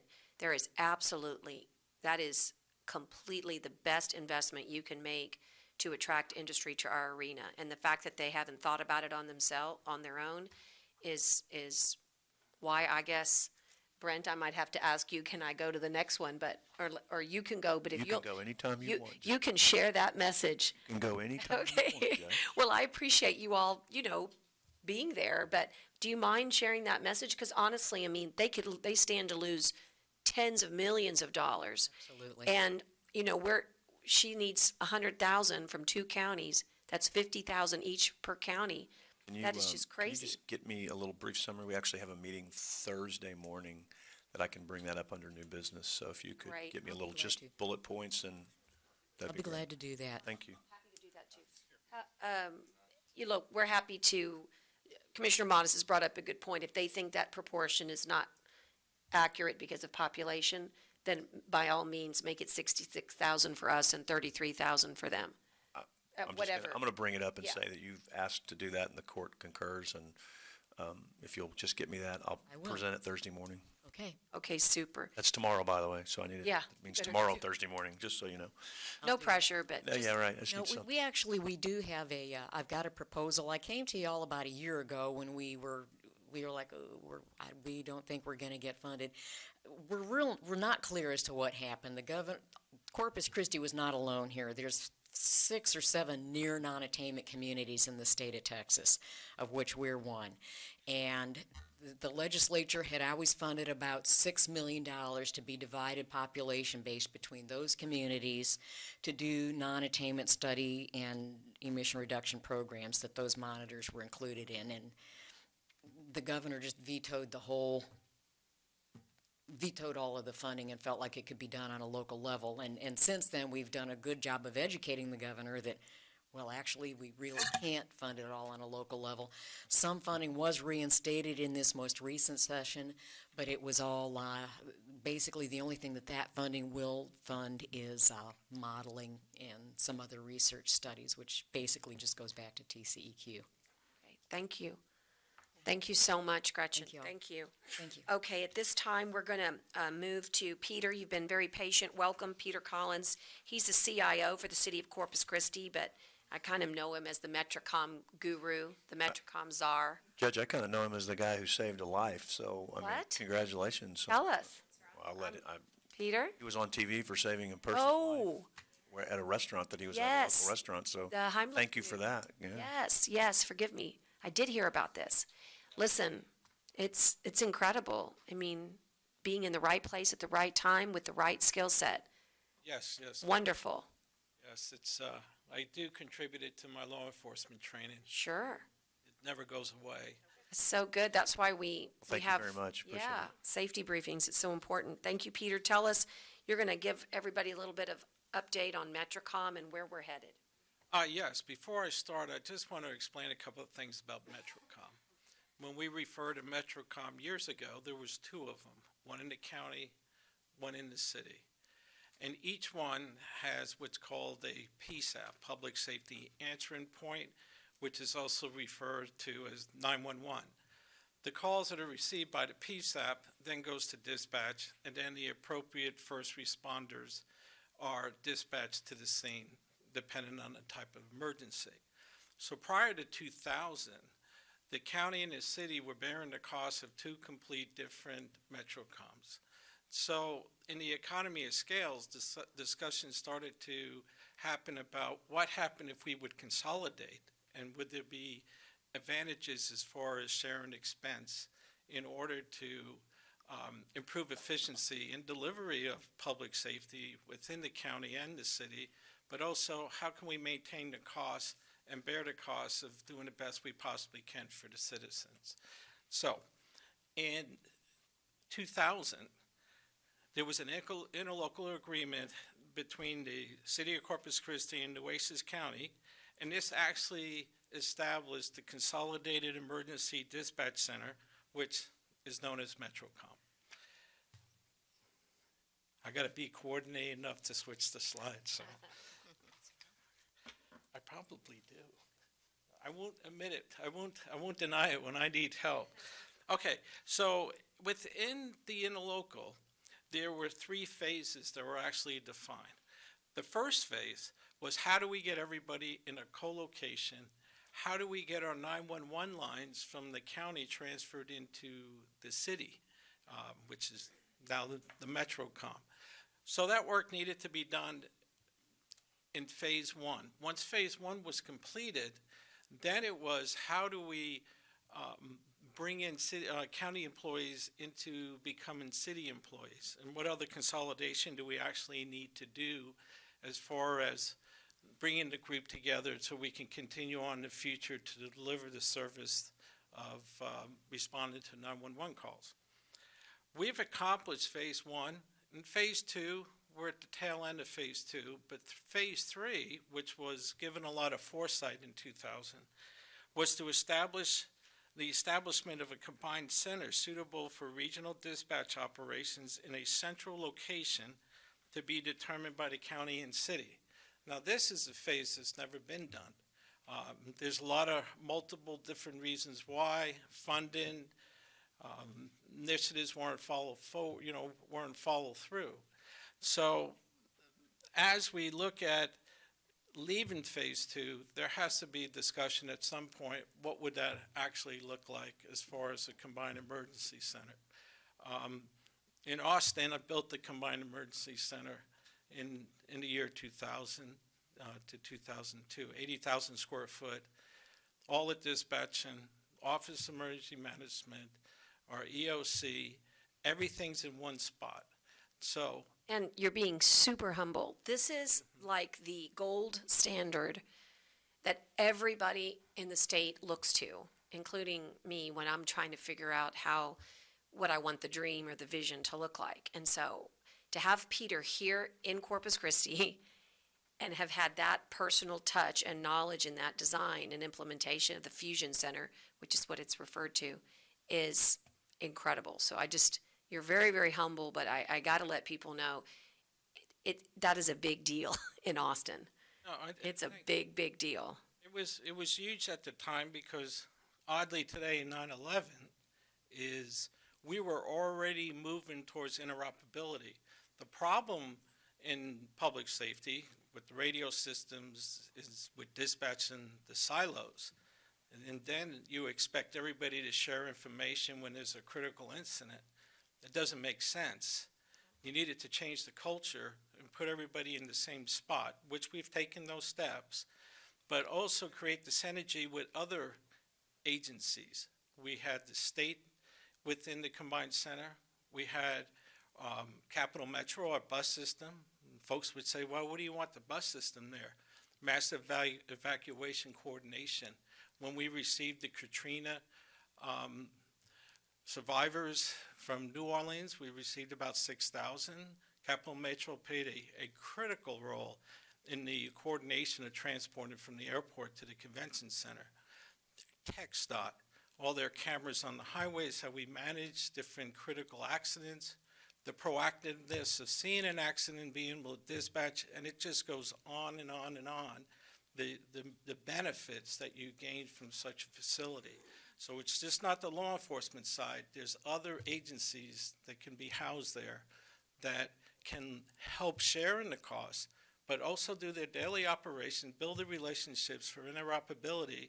So all of a sudden, if something critical happens, it isn't like you got to get to know everybody. You're already there, and you already have those relationships. And Peter, I had a friend of mine sharing me some 911 facts earlier, and that because of that coordination, New York City was able to evacuate 500,000 people by boat within 9 hours of the 9/11 attacks.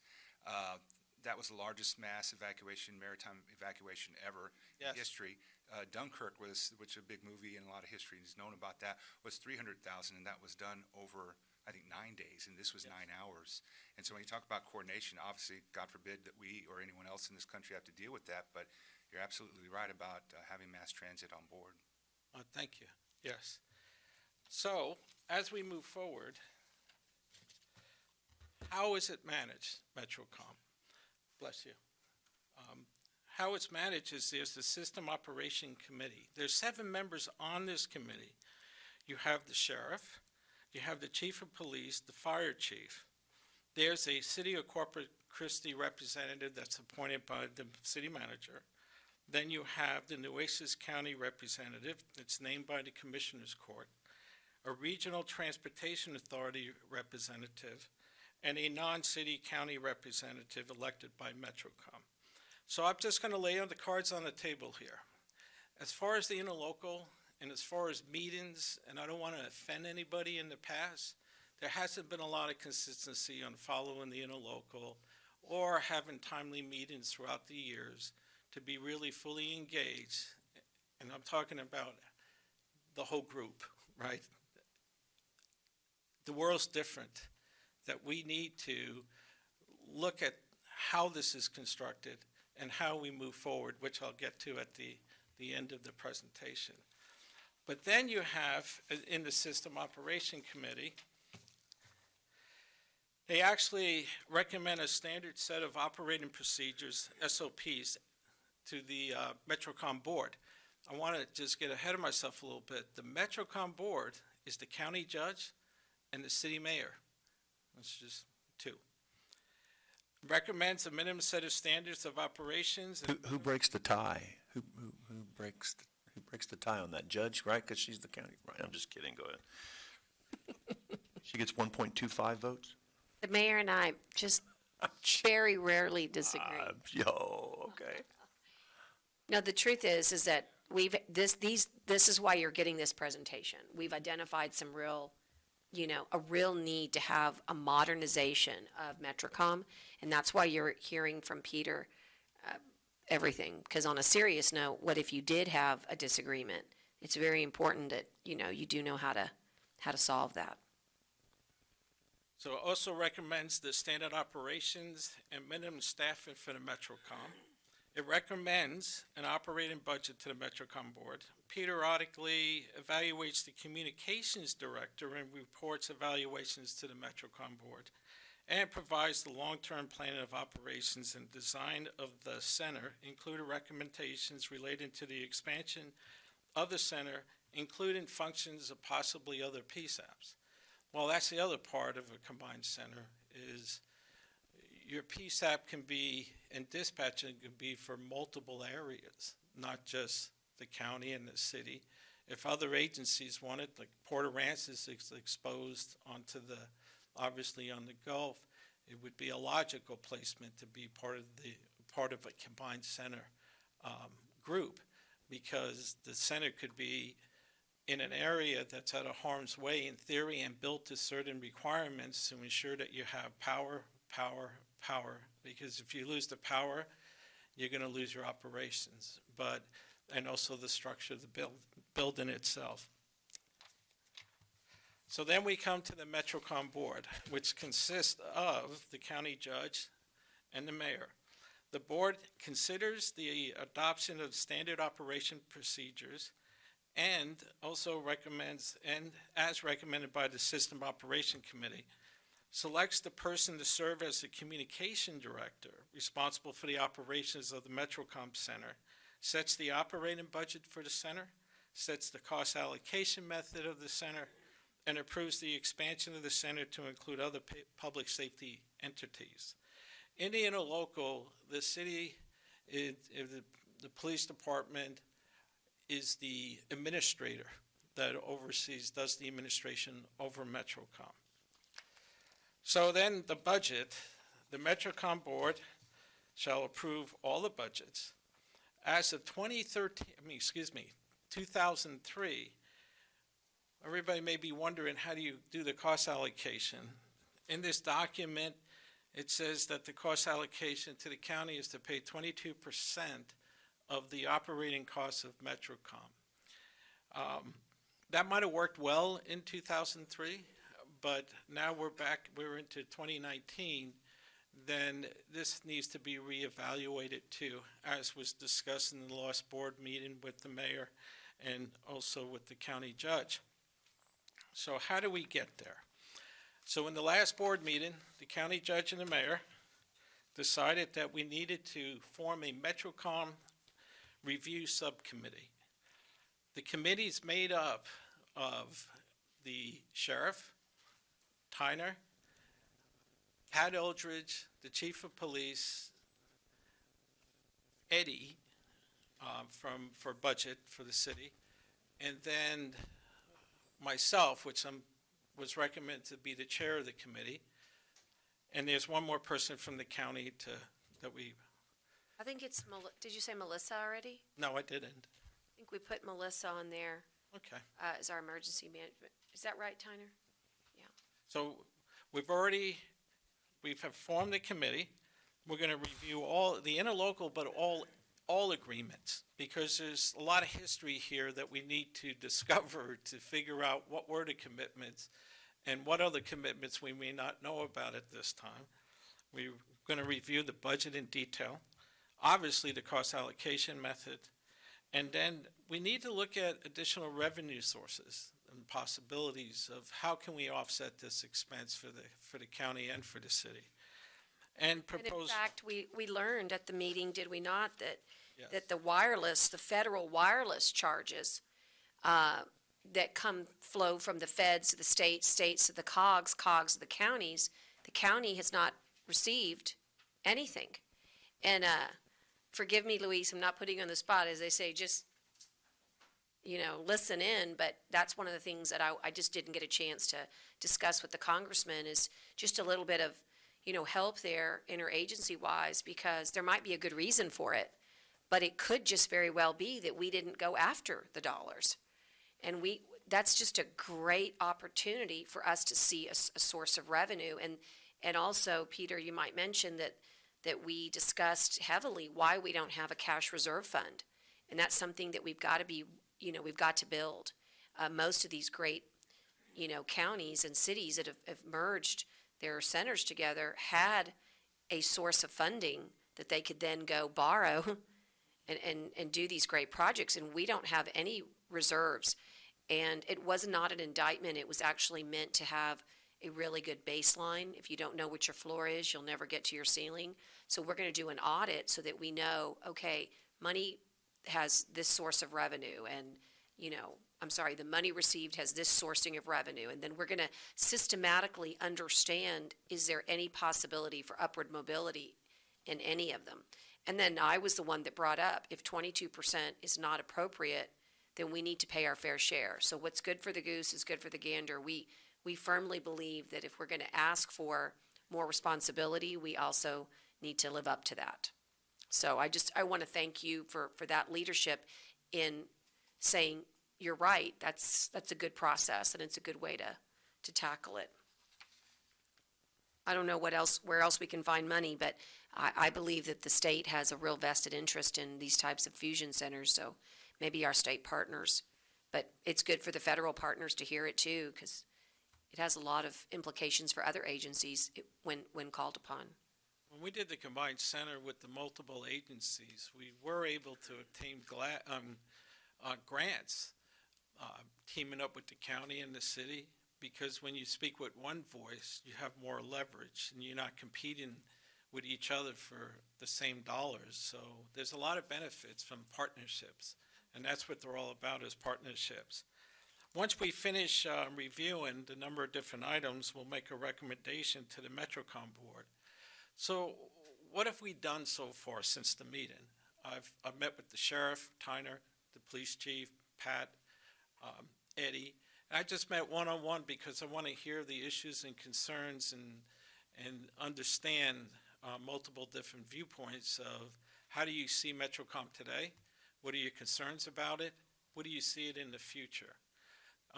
We had a meeting 2 weeks ago, and on that meeting, we took the interlocal and we read the interlocal up on the screen line by line and developed questions and uncertainties and what does this actually mean and what doesn't it mean. And then from that development of analyzing the interlocal, we'll be moving forward in multiple areas as far as governance, how do we cost allocations, even just the fundamental SOPs. What do they look like? We have to review the interlocal, modify the agreement, but we also have to, in the meantime, follow the basics of the interlocal, like the subcommittee that the sheriff chairs needs to meet on a quarterly basis or as needed. It could be more than that, and it definitely needs to be more than that. And even the board can meet quarterly too, to be briefed on what's happening. So typically what would happen is this budget would appear, and then there'd be a board meeting, and the budget would get approved. But there's a lot more to this. So this is exciting. I view it as a great opportunity, not just to try to solve something, just short term. The strategic goal here is to have a center or have the operations to where it can grow in the future and continue to grow along with the growth of Corpus Christi. I think it's important that we address this. So we're looking out 5, 10, 15, 20 years. What do we do and how do we do that? I was very fortunate to be over the projects in Austin because we had enough foresight to see that this had to work. And the most difficult part, which you've overcome, is everybody didn't like everybody. Me being a police officer, everybody's screwed because they're going to get everything. They're going to get 95% of the building and we'll be in the basement. And that's not the case. But, you know, if it wasn't the police and fire, and then it was EMS that loved fire, but they didn't like fire sometimes, but they loved the PD. Then you had the sheriff's department, and then you had the bus, the Capital Metro, TxDOT. I had to bring them all together to see the vision, and they did. And boy, when we went live, it just kicked in. So here, we already have that synergy in MetroCom. So there's no I's there. It's a we. It's definitely a we. The key is who else can be involved in it. RTA, it would make sense. So we'll see how that proceeds there. We don't want to do tactical moves unless it's tied to the strategic goal. Because when you do tactical moves, when it's not tied to a strategic goal, you're basically wasting your time and resources. There's never moving forward. So we want to have our strategic goal. And then what are the tactical things that we actually need to do to get there? Any questions, comments? I have a question. Yes. Thanks for the presentation. I hear what you're saying, and I appreciate everyone you're bringing in. I just think of like the small communities in the county, and so that's a concern for me. You know, I have the second largest city in the county in my precinct, city of Robstown. You know, have Banquetti, Aguadulce, Driscoll. Banquetti's not an organized city, but you have three other communities, and so however that works out, I think is important too. They're going to be as much a part of a response if needed, if the judge calls it. And so I guess the judge, as normal, it would flow from her. But if there's any way they can be included in any of the dialogue, I would love for them to be a part of it. I know you said there was an extra representative that maybe MetroCom could select. So maybe someone out of the city of Robstown or even Port A. Port A obviously because they may be hit by storms, but Robstown, that's also the center point for our county's emergency operations center. So just something to put in your ear and consider as y'all move forward and really work on tightening this up. And that's a good point. I would think also the sheriff would have a lot to do with that, being the chief law enforcement officer for the whole county. So I would put a lot of that, and I agree with you, but I would also put a lot of that responsibility, not trying to put you, but I would think he would want that responsibility because he's the one that's going to be out there. And Yeah, of course, and the judge is the chief, Right. Emergency operations. What's your call? What is your title? Yeah, Chief Emergency Operations. Thank you. Sorry. Yeah, she's also going to be a lot of that too. So. But the That's a good sheriff's point, been John. great. Sheriff's been at every one of these meetings, all the committee meetings. It'd be great later to share with Tyner, share with everybody the organizational chart, because there's a lot of work that goes on behind the scenes in some of these committees, and the sheriff's kind of has duty almost on all of them. But one of the things, Commissioner Modis, that I was very concerned about and we're addressing is this kind of haphazard, Agua Dulce had to go get their own marshal. And that's great that they got their own marshal, but I'm not happy with the fact that they were not, brought in lovingly, into this conversation. And the same goes for Driscoll. And, they had to pay an inordinate amount of money to belong to the club. And that's, obviously equity is important, but the county needs to take care of its smaller communities that are out there. And so one of the goals I think that we have, at least I have for us, is to make sure that everybody's fully represented. And if we do proceed with the concept of talking about a countywide fire marshal, then this individual would also be a part of the mix. And it's just fascinating who's on MetroCom and who's not.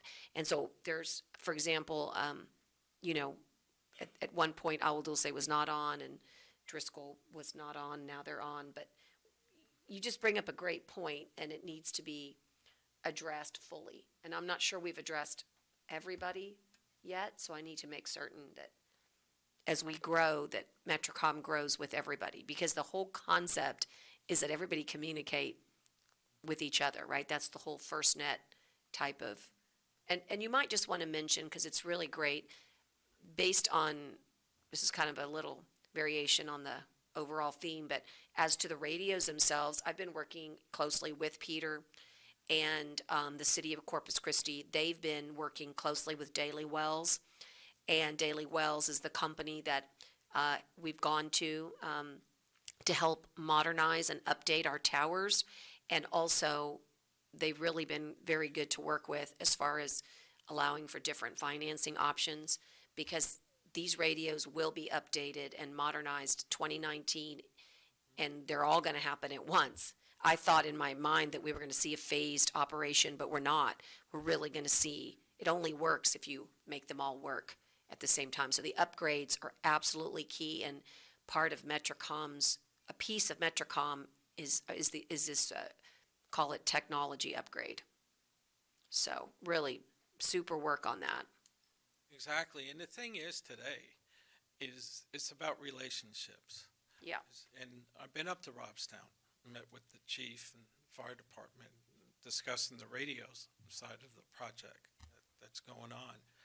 But it's not, it's a people relationship issue. We need to bring everybody in and not charge a price of X to where that's half of their whole budget. I mean, we got to be responsible enough to where, as far as technology, we can answer the call, we can dispatch the call. It's the confidence and the trust that that service would actually be provided, and that their call would be handled equally as everybody else. So there's things to work through for us, but we have a great committee with the sheriff and the chief, and we'll be able to extend our arms out and build that trust again. And again, with the $4 billion, it's just been made available, although the dollars aren't there, but the announcement is they're still taking public hearing and comment.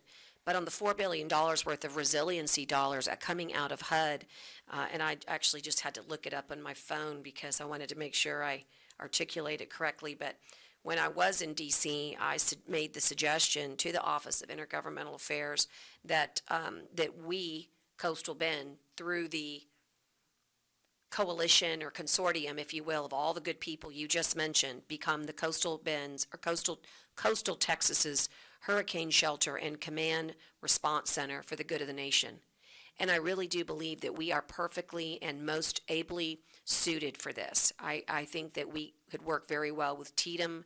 I think that what Hurricane Harvey showed us is that, Nueces County is the largest urban center on the Gulf of Mexico, and therefore, for the good of the nation, we seek these funds to help us build this fusion center of a different sort to be able to respond to emergencies of all classes. But when you consider coastal Texas's needs, Nueces County is perfectly suited to meet this response. And for the taxpayer, being able to house Metrocom every day would really make a lot of sense in what the investment would yield. So I'm really excited to share those words with you today. I didn't tell you I was going to, do that, but I think it's very exciting. And so I think in the future I might want to have the committee vet this concept of applying for a major grant so that the RTA, the city, the county could build this incredible, emergency operation command center that I would then kind of dub as Coastal Texas's response center. And when we do that, we invite all agencies to be a part of it, and that's when you can really show value. I agree with you 100%. Okay, great. That's all I have. Thank you, Peter. Thank you, Peter. Now we have, I see Juan, if you don't mind, Juan, you're next. We have an update on the county 4-yard.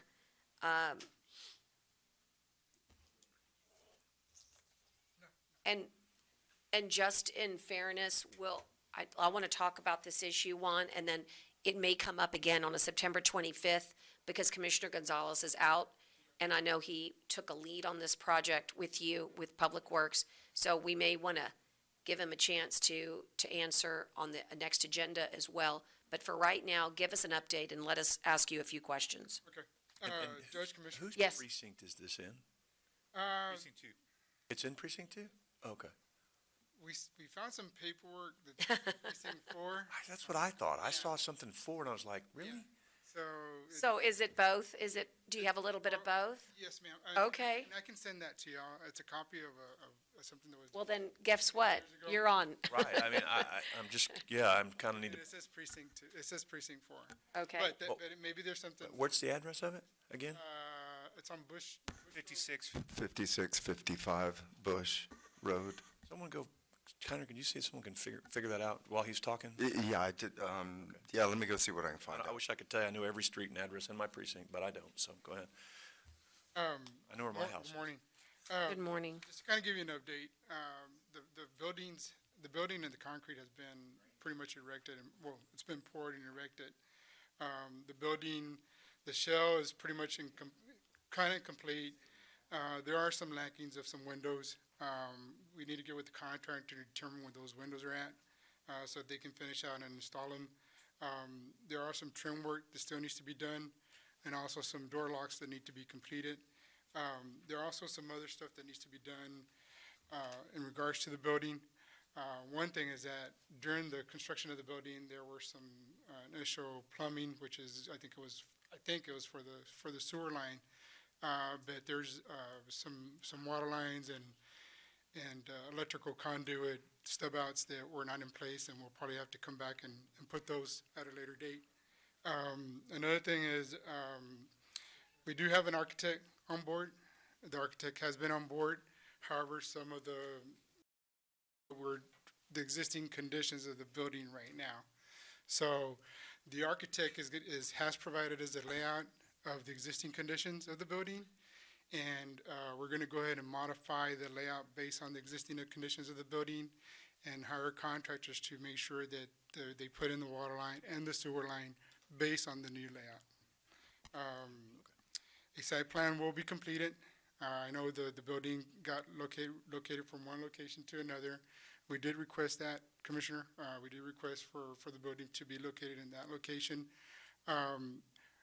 So we are going to be doing a site plan to complete that part of the project. Our staff is going to complete. Recommendation or what?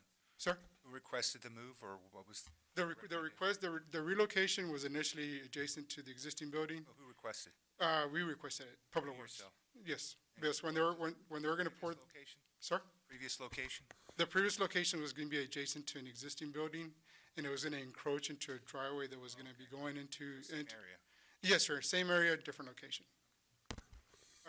So we, at that point in time, before they poured the concrete, we said, hey, move it over here where it's out of the way of our driveway. We recommend, and this is coming from Public Works, but we recommend that in the future that projects do go through us, so that way we can complete the project. We go through the process. We did hire an architect back in October of last year, or October of last year, because we got the funding back in September. So in the future, we do advise certain things and recommend certain things.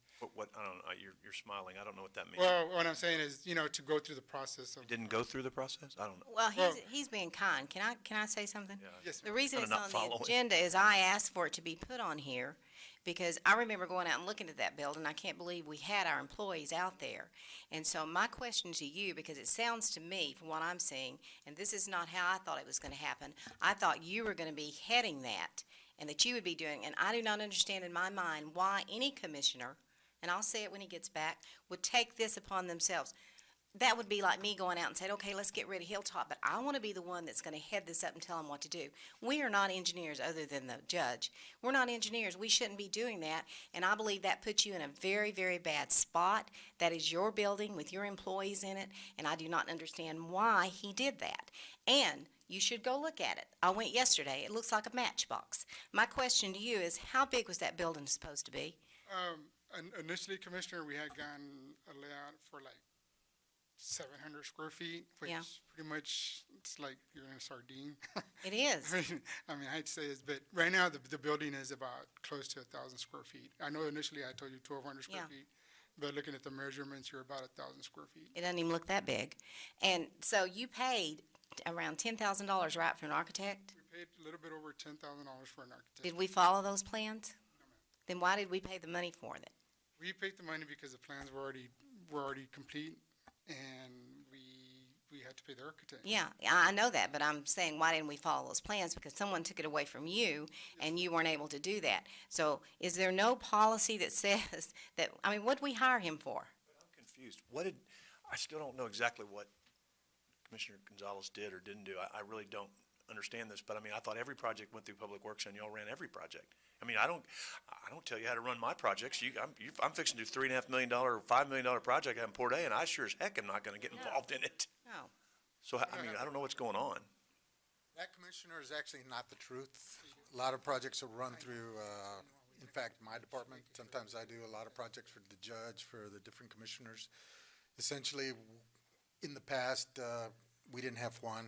We had Glenn, as you're well aware, and he wasn't very forthcoming, so each commissioner would run a project based on their deal. This initial project initially started, Commissioner Vaughn, as a smaller structured building. And at that time, Commissioner Jag was going to fund the whole project out of his funds, the CO funds that he had available. So he had his idea as far as, I can get this project done for under $50,000 in the format, X format, the original plan. The original plan was a certain size. It had two offices with an eating area and a small meeting room. Juan came in and said, oh, that's too small. I need a bigger area. Well, we're under the constraint that we can only build to $50,000. We were at the time. That's again, this is prior to their architect being hired. Juan at that point says, okay, I'm going to hire an architect. We're going to get a bigger building, and we were going to build a shell. The shell is about 1,000 square feet. Juan asked for the building to be resized to about a 40 by 24. The original building was a lot smaller. So this, all of a sudden, throws the whole project out of the 50K range. Now what can the contractor do for 50K is put up a shell. Edward, I disagree with that. I am the one that brought this to the court's attention when I got on here, when I went out and looked at that building. And this court approved $200,000. And the whole time he was saying, I can do it for under 50, I can do it for under 50. That's fine and good if you can do it under 50. But us as commissioners, and I don't know who he hired, I don't know if they were friends, I don't know if they were buddies, I don't know. But we shouldn't put the court, to me, that's a conflict for a commissioner to do that. And I don't know how they've done it in the past. This is the public's money, and we should spend and make something good out of the $200,000 instead of this little building. And we've built metal buildings before, and I'm surprised at what we've gotten for this cost for that small of a building. I really am. It's disappointing, and I know what you do because you serve us, and you're great, Edward, and I don't fault you for that. I appreciate how you're supportive. But I'm sorry, as for me as a commissioner, I think this has been done wrong, and we hired Juan to be Public Works. This should not have ever gone anywhere else. That's my opinion. I think it puts this court at risk. I don't think we should be doing that. Were there permits done? Were those things done? I don't know. But I know that if he did it, it would be done right. And I put my trust in him, not a commissioner, any commissioner up here that doesn't have an engineer degree. So I just think we need to put a halt to it. It looks to me like we've spent around $70,000 already, and I have questions on what we spent. What is professional fees, $14,250? What's that? That was for the architect. And building maintenance and repair for $11,400? Have you seen any of this? Because there's $55,893. Yeah, subject to be paid. Well, and Edward, you make a good point. Like Parker Pool, you did that project. But I didn't tell you how to do it. I said, here's the funding, and I let you do it. You did a great job. Your staff did a great job. To me, I still don't know what's going on here exactly. But Juan should be ahead of it. He's in Public Works. No, I'm just saying, I don't know exactly what's happened with this particular project because I'm not up to speed on the details, and maybe we should wait for Commissioner Gonzalez to get back. I'm happy to do that. But in concept, what Carolyn's saying is correct. If these projects run through, and some of them, you're right, some of them run through you and you coordinate with Juan, like the Parker Pool deal, that was just how it worked because it was inland parks and we felt like it was a park, and I think you coordinated with Juan. But the point is, I didn't involve myself in any of the operations.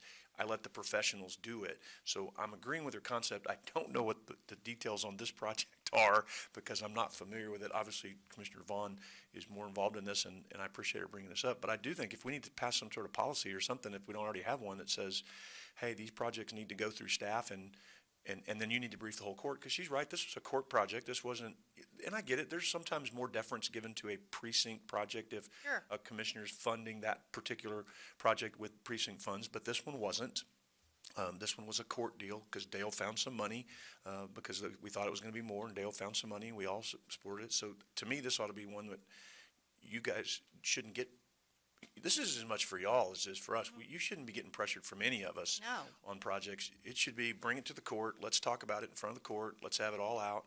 And unless the court designates and says, Commissioner Matas is in charge of this project and he's your voice, you shouldn't have to deal with us like that. That's not fair to y'all. I mean, that puts y'all in terrible spots. So if we need to clarify that in some sort of policy, then I would thought that's how we did it, but. And that is my I still don't know point. what the We need project to in here also is. Right. protect Juan that's in Public Works. That puts him in a bad position with the commissioners up here where he feels like, I'm not talking for you, but this is what I see. You can't step in because the commissioner is in charge of that. That's wrong. Shame on us for letting that happen. And let me bring me, what I'm really interested in, I don't know if anyone can answer this, but who was the architect that you hired? On that architect, it was Freeze Architect. It was another architect. It was Freeze Architect, Sheldon Lowe, I think Sheldon. Oh, yeah. Yeah. It was who? Sheldon, he's with Freeze. Oh, Freeze Nichols? Sheldon Schrader? Sheldon Schrader, yeah. Yeah, Darce, yeah. Freeze Nichols, or- He's an architect. Yeah. Okay, so, but Sheldon did the original architectural, and we own those plans. Yes, ma'am. Okay, And we had to revise them. and then we've had to revise them, but do we now have plans, is that correct? We have a layout of the plan. Okay, so I want you to know, and I'm gonna kind of stay on this, because the problem has been identified. And that's one thing that that. What was that? Yeah, and we do have to bring it up to AD. Right, I so, would suggest so, we table this, Judge, because he's Yeah. not here to defend whatever well, it is.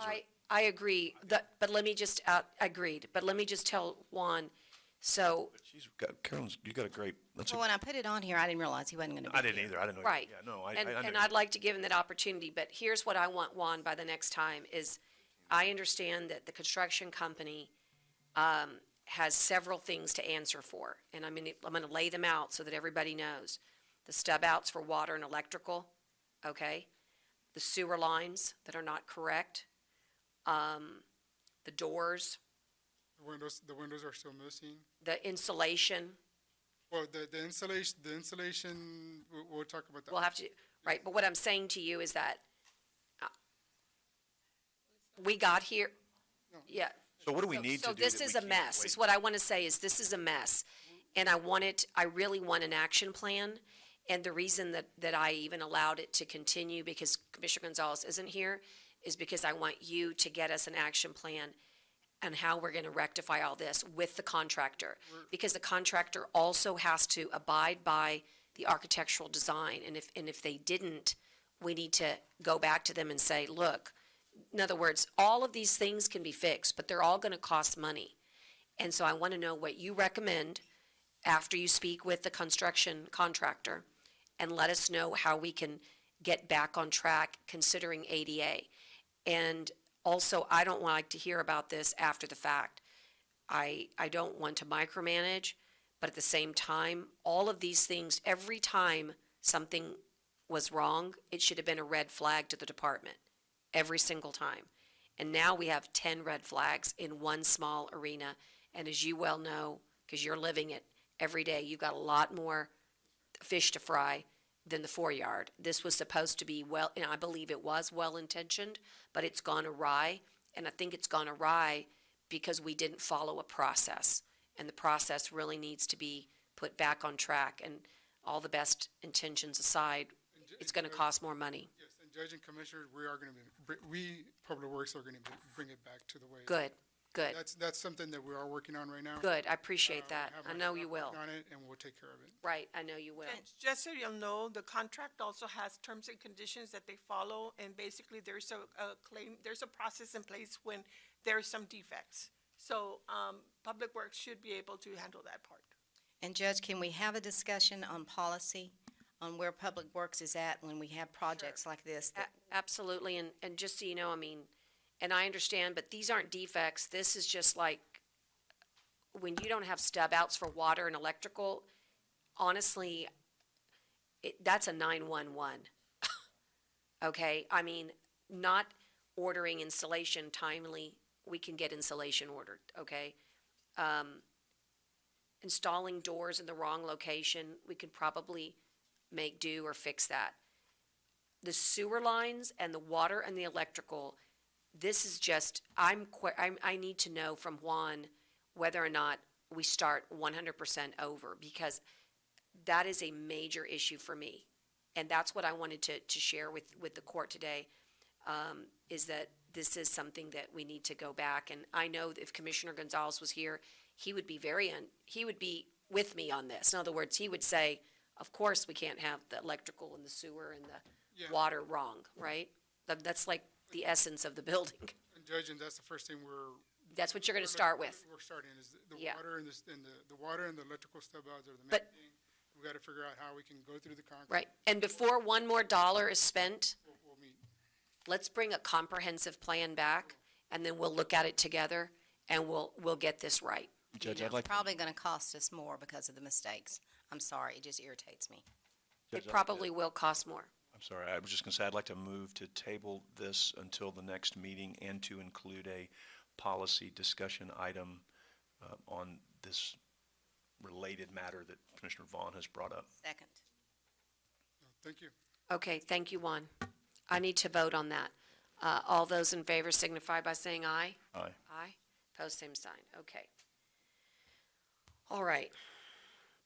And again, for the clerk, we're tabling, right? We're not, no action, because we really need to get the other, what did Paul Harvey say?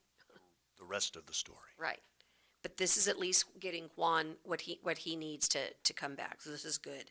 And now a very, very important presentation by Dale, who's going to tell us about the disaster finance policy and procedure. I think we know all the background, but kind of give us the highlights, and then will tell us why it's so critical that we do this.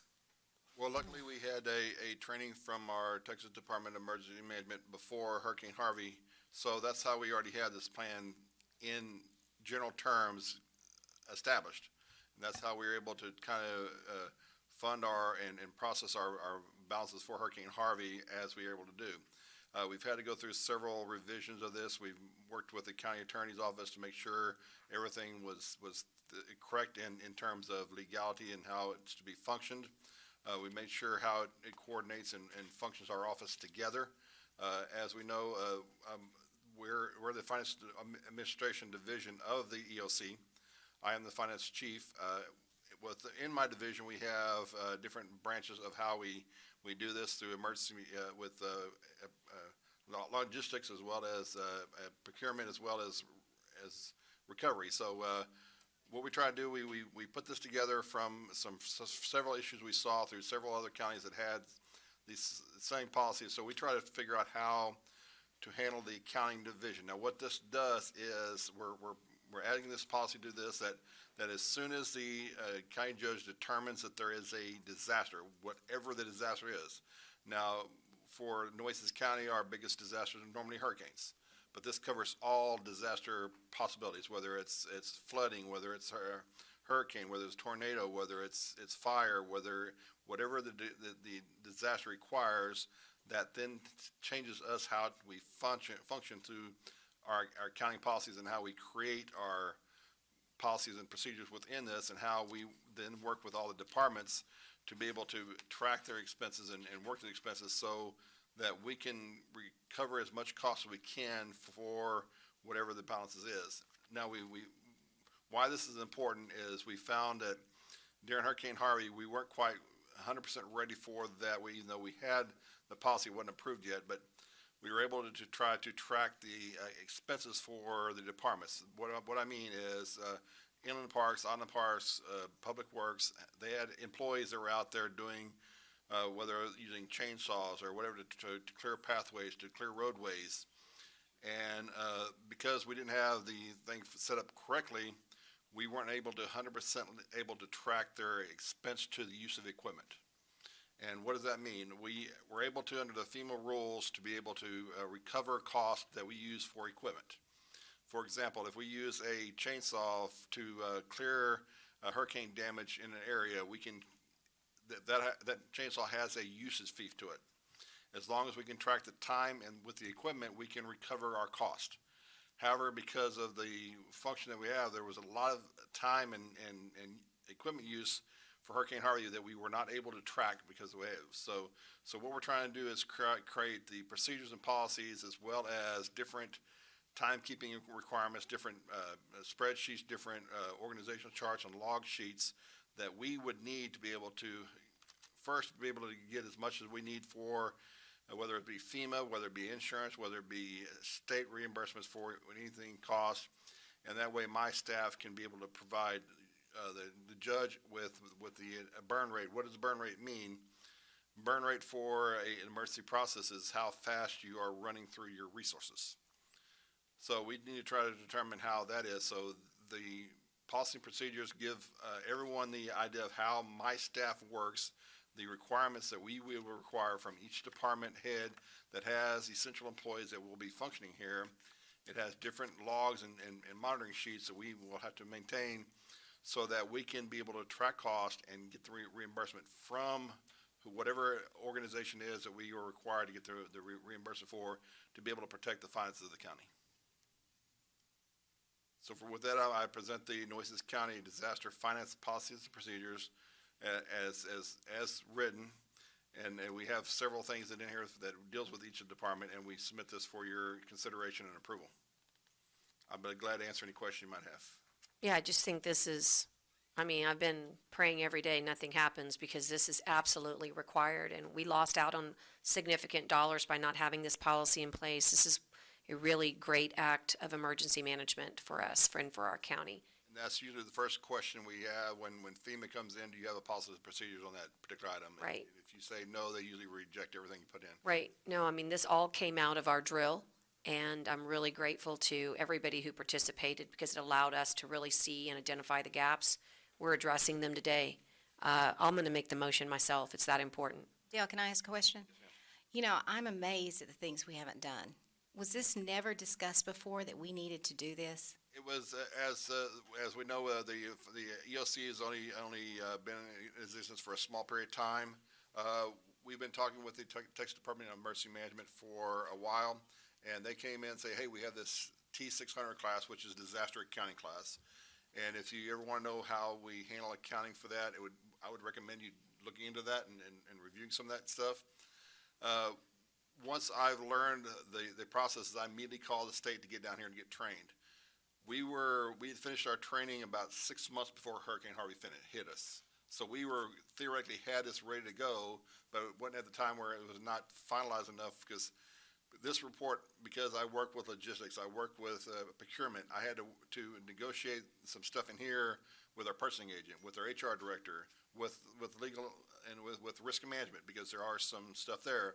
So it took some time to put this together, but we tried to get this. Now, this is theoretically almost I wouldn't say we put this 100% together because I saw the county from, I can't remember the county, but it's the one that had that large flood in the area. I think it was Montgomery County. They had a policy similar to this, and it was well put together, and I pretty much borrowed a lot of their information here because it fit us exactly is how we went. And that's why first when they came in to do the training, we need this, because the first thing we heard after Hurricane Harvey came in and FEMA came in and we started saying, we have this expense, we have this expense, we have this expense. They go, where's your policies and procedures?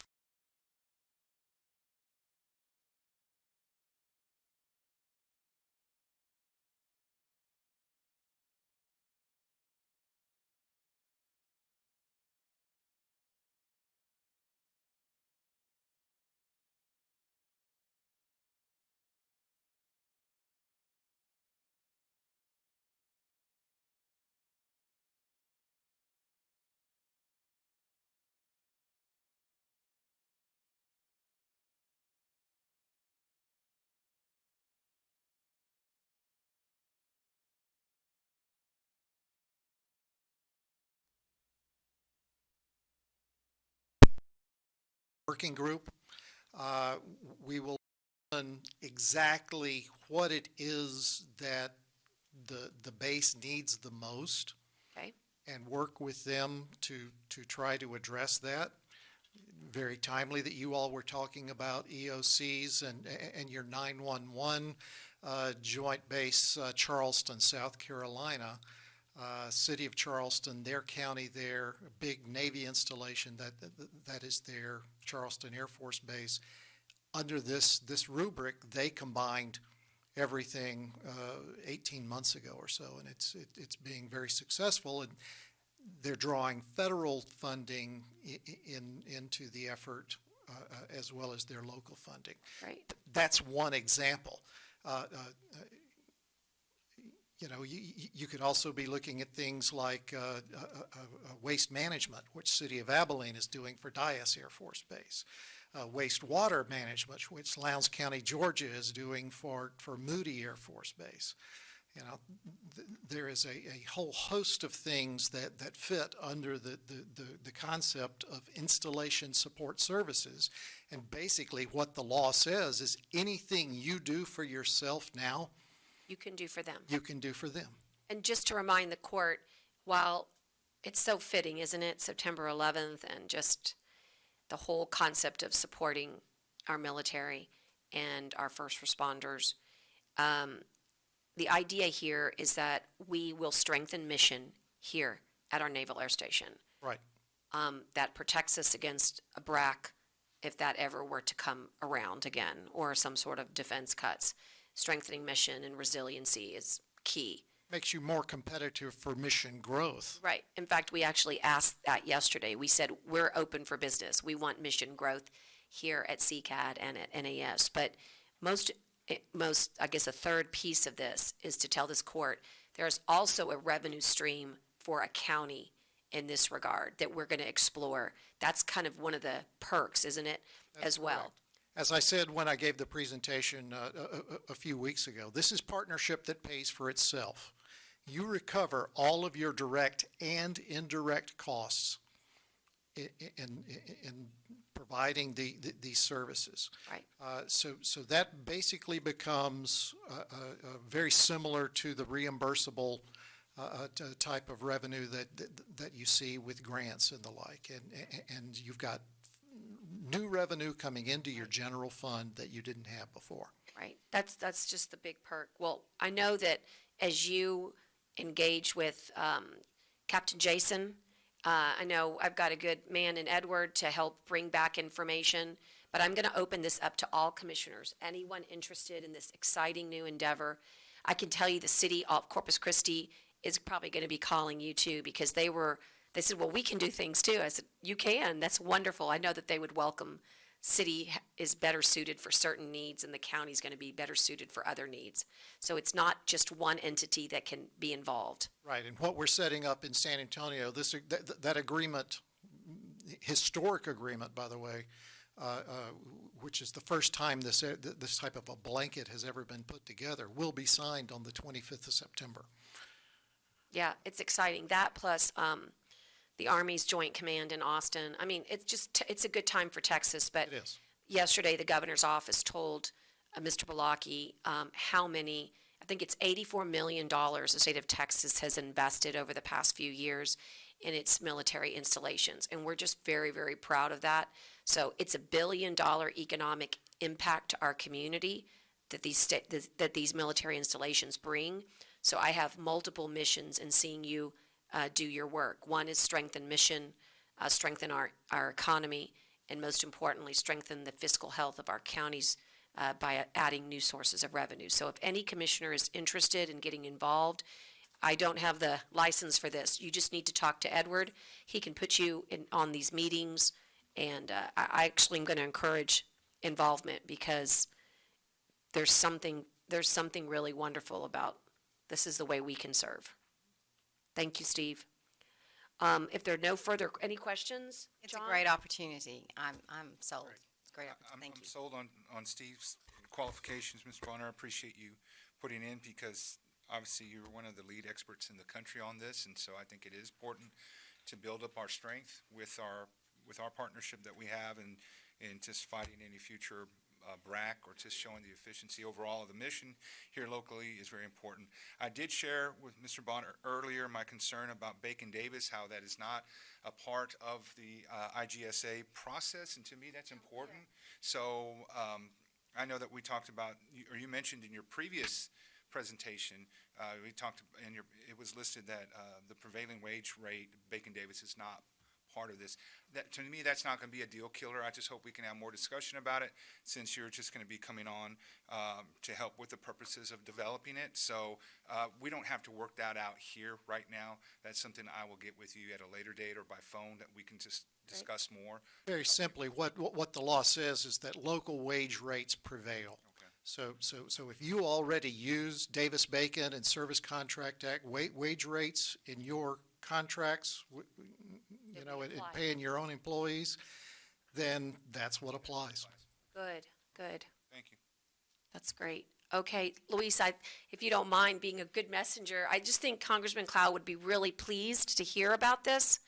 And I literally got back super late last night. I didn't have a chance to really do a summary, but based on what you heard, I will work on a summary.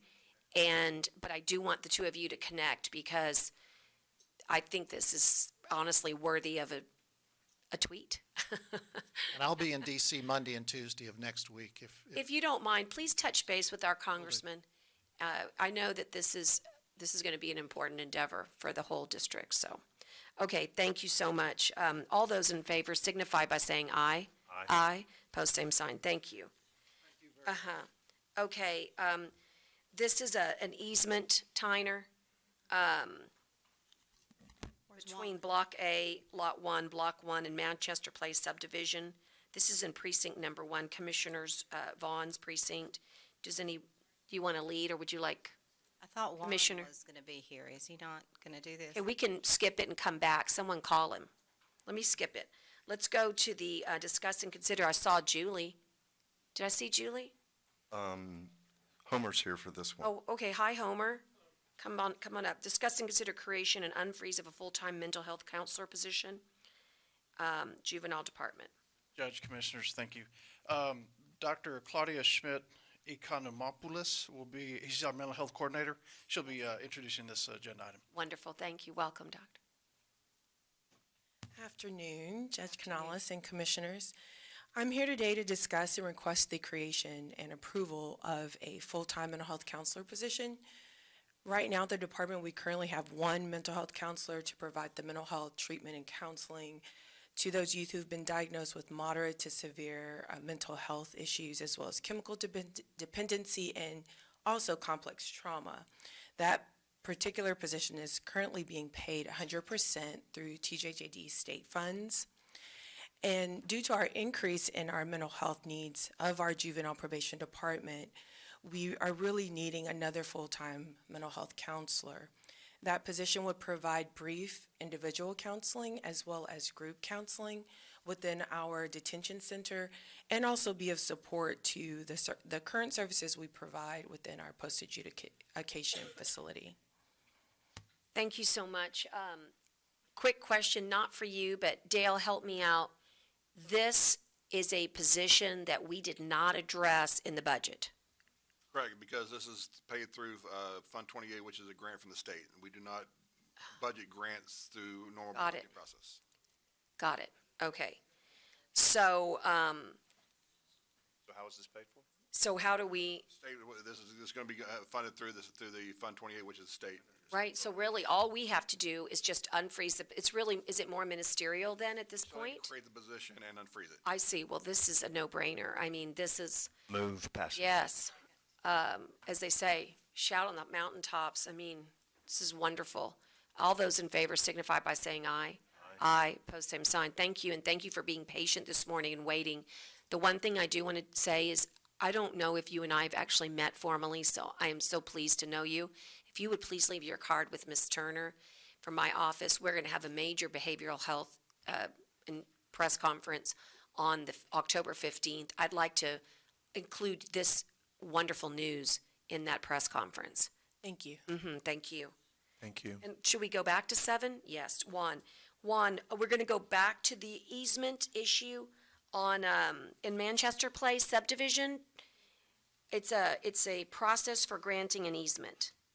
And I need to turn my book to this one because I don't remember this one as well as I should. Let me get to this one. Not much in there. Okay, So maybe that's why I don't probably more. remember it. Give me some background. Is this ministerial or is this a new easement? It's a new easement, Judge, what they're requesting, and they're in the preliminary process of requesting, they're looking at 2 locations to put a pipeline. One of them is, to acquire partial of the easement from our property, or the property that we own. And, the pipeline's gonna pretty much be on the other property. I forgot to bring the exhibit, But who is our, Actually, it was my understanding that we were trustee on behalf of the taxing entities. that is correct. Okay. We are the okay, trustee but who is is this Dean? Which pipeline? on it. Dean Pipeline. Yeah, are they on a time-sensitive situation here? No, ma'am, they're not. No. Okay, I'm gonna move to table, No, because they were, as of today, they were gonna determine which site they were gonna go with. right? Yeah, but they've just been sending emails wanting to know an answer. I know. So let me just say, this is my fault. We've just been so busy. But here's my situation on this, Commissioners and Juan, is that obviously the easement is going to get granted. But what my concern is, and this is kind of going back to Lauda, is that, so the easements of yesterday are no longer the easements of today when it comes to pipe. There is no such thing as a standard easement. And if there is, we ought to just put fools on our head because the dollars that are being promulgated because of these pipelines are enormous. And we need to at least consider volumetrics here and what we can do to help create new revenue for our county. If you need to cross, you're going to have to pay the toll, or not the troll. I know, that's what toll. you said. Although I've been called many things. No. But it's very important that we actually look, because I guess what I was probably going to say is I bet Lauda might say, Judge, we might have an easement fee Well, there's a couple, policy there's a couple of things, Judge. that we can do. That we're just trustee, we own it a certain percentage, and the other taxing entities own it in other percentages as well. So if we were to grant an easement, they have to go in through all the entities to get approved. Right. But only this, And in addition to that, you're right. Obviously, it would have to be whatever is the market value, Right. or you're right, you know, I yeah, mean. it's the market You value. control it. Right. And Now, here's, granted, they do yeah. have eminent domain powers, so. well, if they're a common carrier, which I don't know, we need to find out. And the same thing, anyway, the good news is that I'm just tabling to the 25th, and I'm promising this court between now and then, I'll sit with you, Commissioner, and all we need to do, honestly, is probably get the port's easement fees to really look at what's competitive. I just don't have them in front of me to even say, but I want to commit to the pipeline company. Obviously, you know, we're going to let them cross. I mean, I think it's, unless there's some safety reason for them not to, but we need to sit down and look at the map. And this is a great opportunity because we get to modernize our easement fee policy. We need to do that. Motion to table. Yeah, thank you. And real quick, Judge, I Yeah. think in order to do anything, we're going to have to get permission from the other taxing entities. Yeah, that's what Lauda was saying, can you start that process? And by the way, they should all get on board, just like we're training them for FTZs, they need to get trained for this too, because what if I'm not available to help them, you know, recognize that they're looking at something very valuable? It's just not in the domain, let's say, normally of the hospital district to know the value of something like this, or the domain of, you know, anybody else that we're trustee for. It could be, but You had me at hello, Judge. yeah, let's go. All right. All those in favor signify by saying aye. Aye. All right, and then let's do the number 9. Kara could not be with us because she's doing a very special training. So she did give me a full briefing on this. This is discuss by email. Discuss and consider establishing early voting polling locations on November 5th, joint constitutional election. Let me move to that number. Tyner, are you going to present? I can. We do have parties here as well, Either way. but I thought the clerk was going to take this one. But Right. presented before you On your screen is the early voting polling locations for approval by the court. You can see that they're October 21 through 25th, 8 to 5 p.m., October 26th, 8 to 5 p.m., October 28th to 30th, 8 to 5 p.m., October 31 to November 1, 7 a.m. to 7 p.m. The main early voting site will be the courthouse. Okay, and why don't we ask the parties to double check and confirm that this was I know it was an agreement, correct? Do you want to come approach, Joel Mumford? Sam, do you want to come up and just make sure that it'd be nice to represent to the court that you've had a chance to review and that you are in agreement? This is Joel Mumford. This is my first time seeing this. Oh, okay. My first time as well. So. Okay, well, that's not a good feeling. Why don't we look at them and we can make a decision? Is this a time-sensitive issue, Tyner? Yes. It is. Okay. By the way, we have a long agenda still. I'm going to give you a chance to really look at it.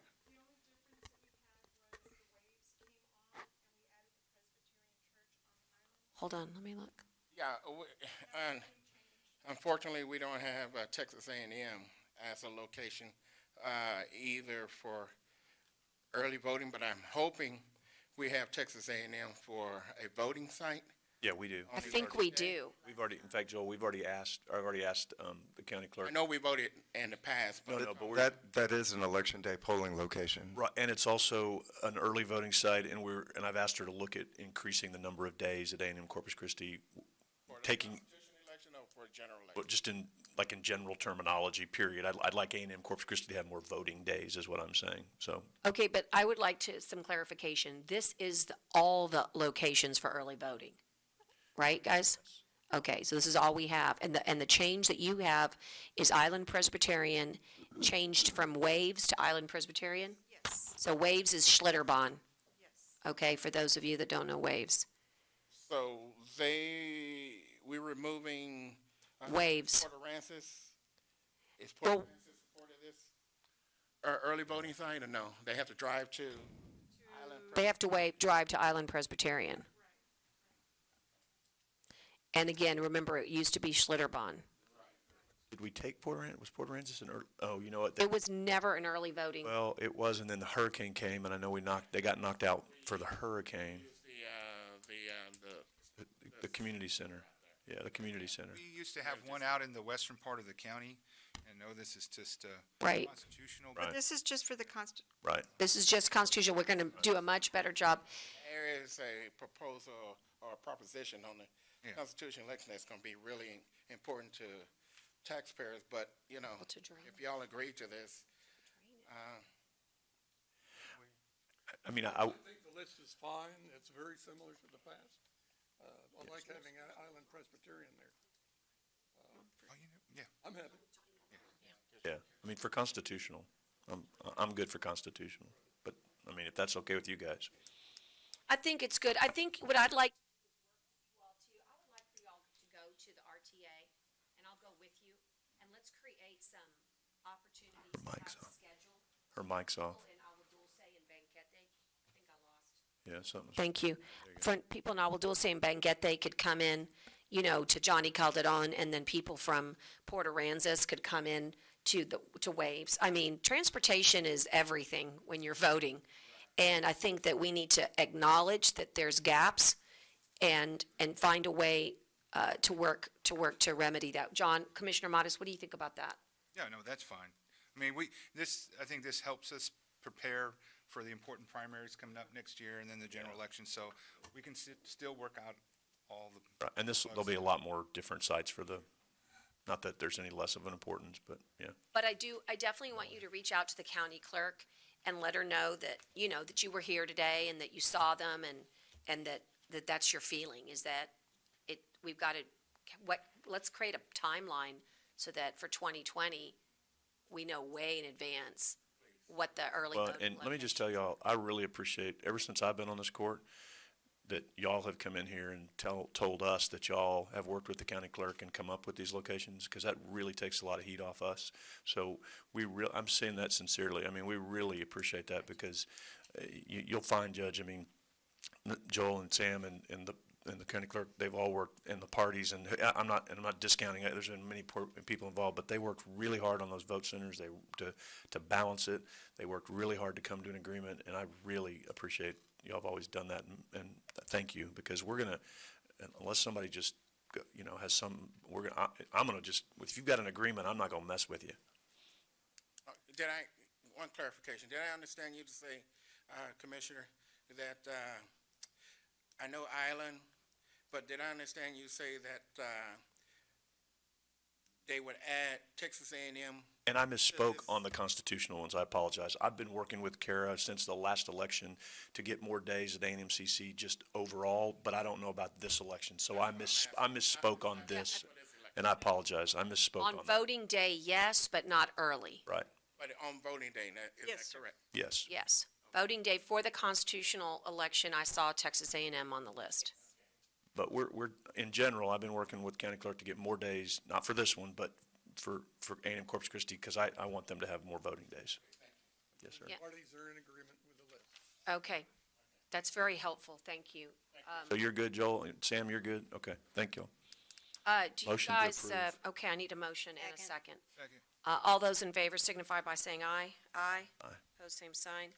Okay, discuss and consider appointing Johnny Martinez as Central Counting Station Manager, Eric Gutierrez as the Tabulation Supervisor for the upcoming joint constitutional election, So moved. November 5th.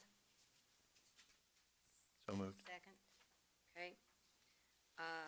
All those in favor signify by saying aye. Aye. These are several, items, Administrative. all kind of related, Yeah, guys. and they're administrative. So, and they're all required. Discuss and consider approval of wages for the following clerks and presiding judges. Early voting lead clerks at $11 an hour, early voting clerks at $10 an hour, election day presiding judges $12 an hour, election day clerks $10 an hour. On the early voting, Yes, ma'am? Ms. Sands was recommending on the early voting clerk at $9 an hour versus 10. For the voting clerks? Yes. Okay, so that's a typo, or? No. At first she But wanted were 10, these, she went down to 9. Okay, were these set by, any standards or any, like, was this the exact amount from last year to this year? I'm not sure. Okay. Tyner, do you have any? I did not check last year, but I can. From the party's perspective, or can you all weigh in on this? Is this also acceptable to the parties? You're asking the wrong girl here. I always think those dollars are way too low. I'm not, There's like 37 clerks. but there's a lot of You're them. working 2,960 regular hours, 971 overtime hours. So. I gotcha. Well, I- the wages have increased. It used to be at $9 and I think it was 971, I think, $9.71 and $9.75 an hour. And, if you approve. for the judge. This will be an increase. Oh, it will be, well, that's very helpful Right, for me to right. know. And if we can keep it at $10 an hour, appreciate it. Well, it's just by motion to How much were the workers making before? Just curious, I don't know. 970. The state Well, for the judge, it was 971. Voting clerks. Okay, so But what about the voting clerk? Lower than that. And the clerk was lower than that.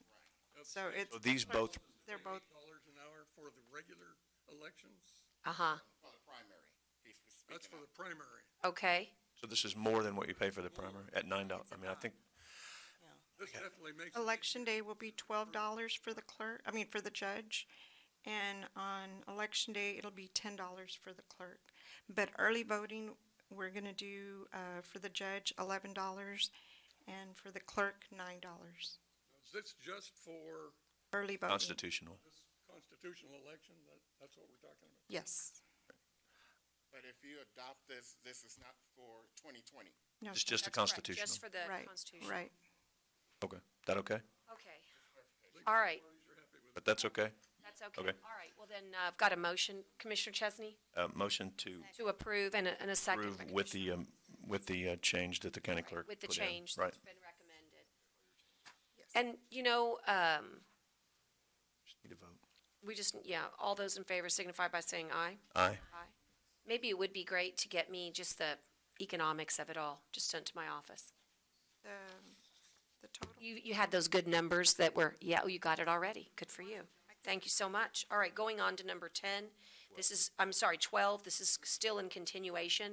It's discuss and consider approving each presiding judge to hire up to one poll worker for the election day, and approving Veterans High School and Council for the Deaf and Hard of Hearing to hire 2 poll workers. So it'd be 1 for veterans and 2 One extra. for deaf.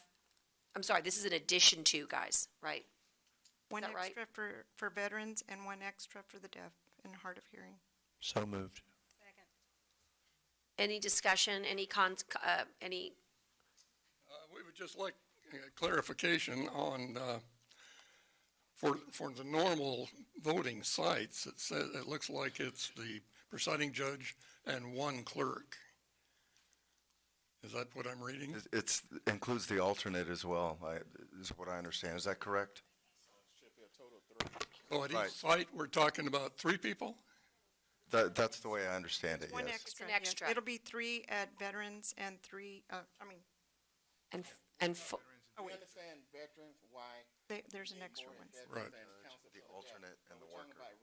But at the normal polling places, Right. is it a total of 2 people? Is that what you're saying? No, 3. so at the normal And then sites, at veterans and deaf, it's 4. It's one more, veterans and deaf. It's 4 So and 3. normally it's 3 for everybody else. Right. She's saying it's 3 for everybody and 4 for veterans and and actually up to 5 for, because it says up to 2, right, for deaf? no, I think it's No? a total of 4. Okay, all right. So total of 4, Joel, she's saying a total of 4 at veterans and deaf center, total of 3 at everything else. That cool? That's correct. Okay. Is that right? Because the way it sounds, it's just the presiding judge. That's what she's saying. I don't know. Judge, presiding judge, and the worker. That's normal for everywhere. Alternate. But the 2 busiest sites, we do 1 judge and 3 clerks. Right, so 4 and 3. Have we stated it, did I state that right? 4 for veterans and hard, and deaf and hard hearing, and 3 for the other locations. 4 and 3. 4 and 3? Okay. Make sure, all right. Clarification. Yeah, no, good question. Okay, and I don't think we voted, so let's vote on that, please. We do have a motion and a second. All those in favor signify by saying aye. Aye. Pose same sign. Okay, and 13 is discuss and consider the approval of the sheriff and constable fees for 2020. I put this on the agenda, Judge, about a month back. Commissioner Gonzalez took the list because I had gotten it out to everybody and saying, hey, it's that time of year again to approve sheriff and constable fees. And he went through the list and raised the rates and sent that to the auditor's office in certain categories. If you recall, we raised basically every category last time. So I had a couple of meetings with Constable Mitchell Clark, and we, just between us 2, did not really see a significant, I guess a significant reason or a compelling reason to raise the rates, because we raised them pretty well last time. Commissioner Gonzalez is not here. I didn't know he was not going to be here, but Dale and I spoke about this. Elva and Internal Audit ran some numbers. We just didn't feel there was a compelling need to raise the rates. The reason I put it on the agenda is because I have a deadline to report this to the state before October 1. I can put this on the agenda again on the 25th when Commissioner Gonzalez is Yeah, back. I think that's fair. Well, and let me ask this, what I had asked for was to give the court that justification that you came up with last year that showed we were way under, as far as way under for the cost of doing business, and so I haven't gotten that either. So compelling reason would be if we are way under on the cost of doing business and we're not charging enough, that's pretty compelling for me. So I still need that before I would be able to make a decision. I agree. I think we I kind of didn't want to bug Dale for a while, but I mean, the statute's real clear that the fees have to be based upon the expenses that are needed Right. to provide that service. Right. So I think if we could get that for the next meeting, I'd be happy to make the motion to table, but with that caveat that we have that for the presentation at the next Right. meeting. And I want to know what, if we had voted on this fee schedule, what it would have generated. If you have that right now, it'd be great. That's very compelling. I'm going to vote for compelling. Well, But I think it's going to be more than that, Judge. I mean, I think, if I'm not mistaken, what he's going to provide us shows that we are way, way, way under to where I'm not sure this is even enough. So, Okay. and I don't like, raising, but I mean, if it's costing us way more than it is, Right. we've got to look at that. And here's evidence. And Dale did a great job last year of showing us that it was way under. I think the sense last year was that we definitely felt that we had to, but we didn't want to cut back. Right. And so I think that maybe that's what Commissioner Gonzalez is trying to do, is try to get us up a little bit higher. So, But, and I'm not sure it's, oh, I agree with you. I think it that's may still be- not yeah. Where we should be. Yeah. I hate to say it might be more. Just so you know, I mean, as a member of the legal profession, I mean, it is what it is. Don't worry about, what we need to worry about is being commensurate with what it costs and what the statute provides. And so I agree. Let's table it, but let's get a, Tyner, we promise to make that deadline. Yes, We'll get taken and care of. definitely another issue for Constable Clark as well is to not price ourselves out of the private process servers. So we There's a need- balancing act. Yeah, it's a balancing act. So we'll take a look at all those things. Sounds good. I'm going to have a motion, please, to table. And a second. All those in favor signify by saying aye. Aye. By the way, the table is to September 25th. That's correct. Okay, moving along, we've got an an execution of a notification of the funding street improvement fund as presented by RTA. That's FY19. It's just a, That's I correct. believe it's just a notification that we need to authorize. Is that correct? That's correct, and you want to approve that, and then I have a caveat. Okay, tell us the caveat. Caveat before. is if we could please, because I think we're already behind, but if we could please get your projects that you want to spend the money on by next court on the 25th. Teresa told me to ask that. It's about $15,889 per commissioner, and Teresa will be asking you what those projects would be in your precincts. and Teresa, mine's all going toward the IB McGee, so I'm just telling you now. If you want me to put it in an email, I will, but that's where I'm. Okay, well, I got it. IB McGee. Teresa, does the county judge also have the same allocation? Okay. Yep, you do. We would not leave you out, Judge. Okay, just check. Do you happen to know? I'm just curious. Okay. If I have a need in the Blue Bonnet area in Robstown. There's not really any stops, but to me, I mean, it's the money that comes back to us, so I'd like to put it in other projects. I think that that's a responsibility of the RTA, but if they shy away from it, or if they can't budgetarily, then I will put that money into it, but that's Yeah. a big concern for me. Well, and if I can help join forces this year with one of your projects, I'm not going to join yours only, Commissioner Chesney, because I have another funding source for IB McGee. But if I can help join either Gonzalez, Vaughn, or Modis, let's figure out together which is the most compelling. But I'd like to, rather than come up with my own, I'd like to join forces and make it stronger. So just let me know what you think. And if we could please just send Teresa an email, and she'll keep track of that for us. That'd be great. So Teresa, I'll be joining the others. Just, I gotta figure out who needs it. Okay? All right, and then, so Tyner, do you need an authorization today then? There's actually an execution of the motion notification. I need a motion and a second. And all those in favor signify by saying aye. Aye. Post same sign. Okay, Juan, sorry, the back and forth, Juan. Next time just tell me and I'll so, you're gonna tell us about the road improvement maintenance agreement and the performance bond with Chapman Wind Farm. Yes, ma'am. We're recommending the release of the bonds for Chapman Ranch Wind Farm. Okay. The agreement between the county and for some road improvements, repairs. And it's we're already been done. So we're Sounds good. Do I have a motion to release? And a second? Brent? Okay. All those signify by saying aye. Aye. Post same sign. Okay, Dale, take us through. We've got a budget order, C1. Yes, this is budget change order number 22. We're coming towards the end of the fiscal year, so we're kind of getting lengthy on the amount of the departments that are requesting some funds.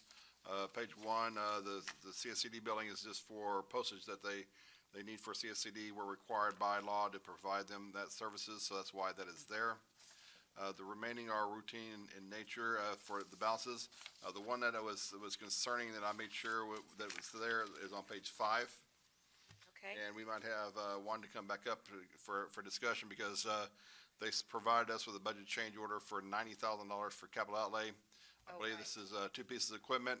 I was provided this budget change order, and I refused to put it on here at the moment until they were able to work with, and I told them that they needed to direct their concern to the judge and see if this was something to be done, because I felt it should have been part of the next year's budgeting process and put it in at that point. But I would like to have them to explain why that's there and what the need is for, and if it's justified to include it. Judge and Commissioners, the 2 pieces of equipment that we're requesting, one of them is a Bobcat skid steer. The Bobcat that we have right now, I mean, we're spending probably half of the cost of what a new Bobcat costs. So it's time to get a new Bobcat to be able to work. So since we have the monies, we're requesting to get a new one. In addition, we're also requesting for the container or for a truck. And the same thing, we're also requesting that because we do need to get it replaced. It's in bad shape. Okay, and so I was gonna search, I did get a message from your department kind of explaining the timing of it. But I'm not sure I remember who it was that sent it to me. It's from Yolanda. Can you address that? Yolanda. Yolanda? Oh, sorry. I'm sorry, Yolanda, can you help answer Dale's question? Yes, I mean. Yolanda sent it to me, I guess- Moreno, Yolanda Moreno, yeah. Yes, ma'am. The purpose of it, again, is because those equipments are pretty much bad shape, and we do need to get a new piece of equipment. I know we do have the monies available, is that correct, Dale? So we're just going Okay. to transfer so we can purchase the But brand. again, you think you're gonna save us some money here? Yes, ma'am. And so what it, Well, the only reason why I considered Yeah, this was tell me. we just went through the budgeting process, and this was not as an item on that particular budget request. okay, I felt it probably should have been, yeah. and not at this last minute time, but. And Yolanda did, just FYI, I was concerned, so I went ahead and emailed Juan about that concern. And Yolanda said that, in an email, that she did notify the court. But Juan, I think that was in last year or the previous. I see, she just didn't follow up this year with it. Correct. Okay, so I think the message is in the future, if you could please just help us out, be real specific tell Yolanda, be real specific, because it helps the court identify the needs and allocate better, and it'll help Dale as well, because it is a big expenditure. But I know that you need this equipment, and I'm glad it got highlighted for us here today. Is there a motion? Motion to approve. And a second? Second. And any further discussion? Hearing none, all those in favor signify by saying aye. Aye. Thank you. Okay, go to the monthly report, Dale Forrest, for July 2019. Yes, so this is the monthly financial report for July 31st, 2019. On page 4 is where we talk our balance sheet information for each of the particular funds. And the one we always talk about is the general fund. For the general fund, we're showing assets of $47.2 million, liabilities of $9.5 million, with a reserve fund balance right now of $37.6. We know that is at July, and we have 2 months to go from the balances here. And we know that balance will probably get down to where we're projecting our estimated balances of $22 million at the year end. If we go to the page 10 is where we talk about our group health insurance as well as our workers' comp and general liability. For July 31st, 2019, the one we always concern ourselves with is our group health. Our group health balances show a total assets of $2.9 million, liabilities of $1.5 million, or close to $1.6 million, and with a current estimated fund balance of $1.37 million for the group health. And that is very promising, because for this particular month, we showed that our revenue did exceed our expenses, as you see on page 12, where you see the graph at the very bottom where expenditures were below our revenue source of around 1 million. So we have seen an increase, and we project that will continue, and we should have no problem this year for our group health. If we go through our budget cycles real quick to show you where we're at, and starting on page 21, so with the first one that we showed of a negative position is going to be on page 31. Page 31 shows you at the very bottom, Department 1465, which is our Broadway warehouse, which it has been in the last few months, and that's because the telephone utilities are close to being funds available are very small, and sometimes the way the cost is on that is where the balances are. On page 33, again, you'll see the Bishop Building is 1520 at the very towards the top is showing a balance of 9.4%, which is showing that our utilities and our office expenses are kind of high. So if this is 2 months left, that should be closer to 18%, and that's at 9%. So that's where we're kind of at concern for that particular department. On page 38, Department 3200 is legal aid, again, because of how we have to pay our rent balances. That's why they're always showing as a negative position, but we still want to make sure we keep the other balances in line. And the only one that may be of concern is the office supplies, but we don't believe they're going to need any more than they currently already have. So we feel that is an okay position. On page 41, our first one is for the 105th District Court, as it was last month and the month before, and the reason before this is they've had a little bit more in professional services because they've had a lot of capital trial expenses in the 105th, and that's why you'll see the special personnel, which is where we do our court-appointed attorneys, is at 4.4%. We're going to be taking care of that travel that they had to do, because they had to do some traveling for the judge as well as their court manager to a conference they had to attend to.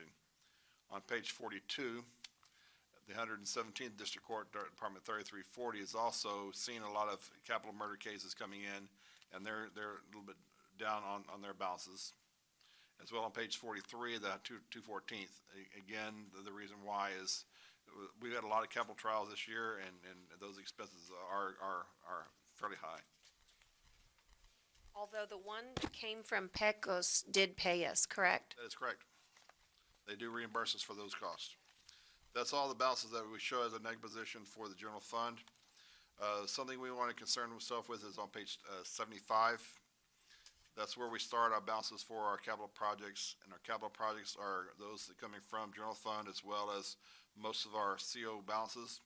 And the one page I need you to kind of really pay attention to is that on page 80. Page 80 at the very bottom shows you the funding for each of the COs and how much is remaining from the particular certificate of obligation.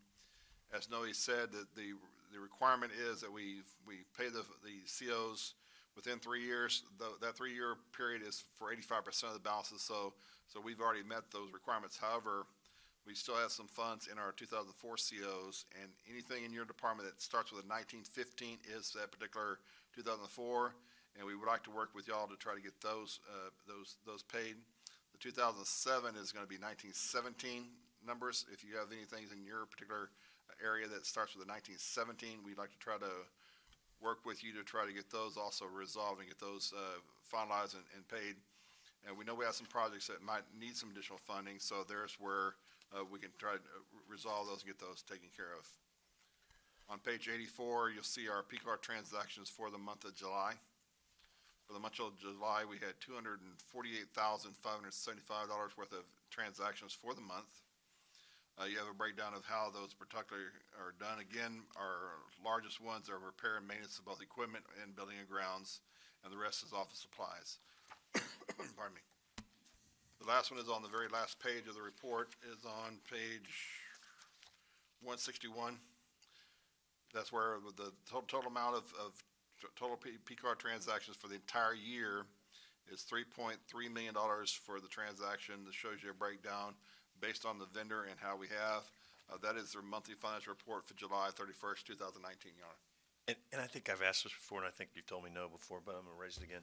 All this P-card transactions, there's no way to, like, get some sort of credit card cash back deal? Oh, we do? Okay. We get a rebate. Oh, maybe you did tell me yes. It's a good one, We get a 30% rebate. I think we get, like 400 we grand. got quite a bit of money back from them. Okay. And we're trying to work a process. I'm working with the purchasing agent to try to bring something, and we gotta work with the county attorney on this. A lot. We probably have to do a request through a purchasing request or bid request, because they're wanting to do what they call a virtual card, which means those companies that we currently pay with a check. They wanna try, and if those companies also handle credit card systems, they wanna try to see if we can pay them through the credit card system. Instead of sending them a check, send them a transaction through the credit card that they finance through that. And if they do that, our rebates are higher. But we still, because of how this has worked out and working with the county attorney, we feel that this requires us to go out for a bid, because there's probably more than Wells Fargo that has this process. And we want to make sure we do it legally. Yeah, Hey, anything we can get more money back, that's worth going out on a bid. absolutely. And they've called and asked us several times where the process is on that. And I know I've been working with Michael on this, but because of the contract we have with them, I'm pretty sure that our current depository, Frost, probably has a similar program. And maybe they want to try to do a bidding process of how to best handle this. And we're working with, try to get the legalities and something for y'all to get. It's great. How much money, how much percentage-wise gut, I know you're not gonna know this off the top of your head, but what do you think we pay, all the bills we pay every month? What's the percentage we get rebated for?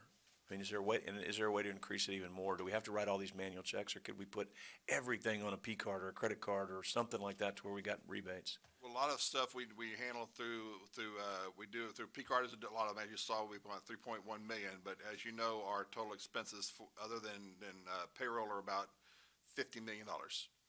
And of those, we probably pay a lot of them through ACH. Right. So We don't cut checks for those. Right. So do we get a rebate for that? No. That's something else they want to try to work with. Come on, you talk about revenue. That's why Wells Fargo said that if they do it through this virtual P card version, the company gets the money faster. Because right now, if we do it through ACH and we process them on Friday, they won't get the money until Tuesday. Right. I would But think if on a P card, they might be able to get it the next day. And we're working with those that we do through ACH, possibly also doing that, and see if they want to try to get the money faster. And there are going to be some that wants to, and if that is the case, and our rebates go higher. Well, and even if they don't want to, what stops us from saying this is how we're gonna pay you? Nothing. So, if you're talking there's another $50 million out there of revenue that we could potentially get rebated on, that could be millions of dollars. Yes. So, Yeah, no, I'm what do we need to do to jump on that? I mean, Well, I'm working with Michael. Michael's got to work with the county attorney to get this on an agenda item, so we go out for proposals. I don't know if it's got to be I don't know if it's got to be proposals or bids or whatever the process needs to be to get them on for y'all to determine that we go out for a proposal for this type of service that includes this. And we need to work with Michael to write up the right specs to make sure we're talking the right language. that could be huge. Yes.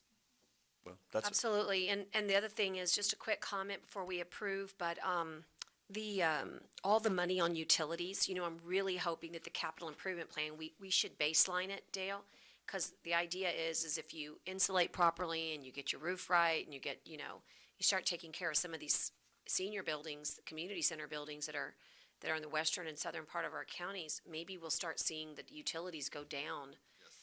And we need to I want to really start tracking that, see if we can find some energy savings there, because that's really, the spike has to do with the hot summer, but it really has to do with the quality of building that we have. And I don't know that, does PACE, Tyner, would PACE cover any of what she's talking They about? might. I mean, it'd be interesting to know if we could, I don't know if they do governmental buildings or not, I don't remember. they do. Right, With PACE, with the restrictions with taxes, so if we don't pay taxes, it may be a different function, it may not be PACE, but something similar. Right, We but I just think need it's to- based on energy savings is a lot of what That's PACE correct. is about.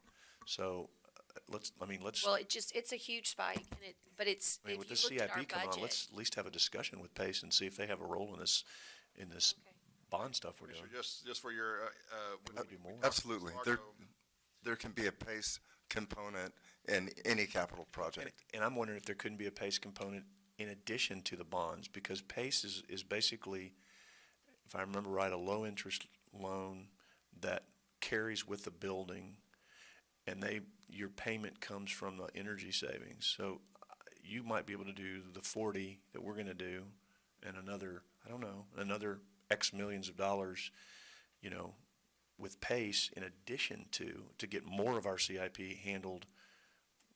I don't know if it'll work, but it'd be worth having a conversation. We also did something similar when we did the lighting here in the courthouse. We used the state comptroller's, what they call SECO funds, which is State Energy Conversation Organization funds that require you to pay your debt issuance with savings. Yeah. Now, I have a question.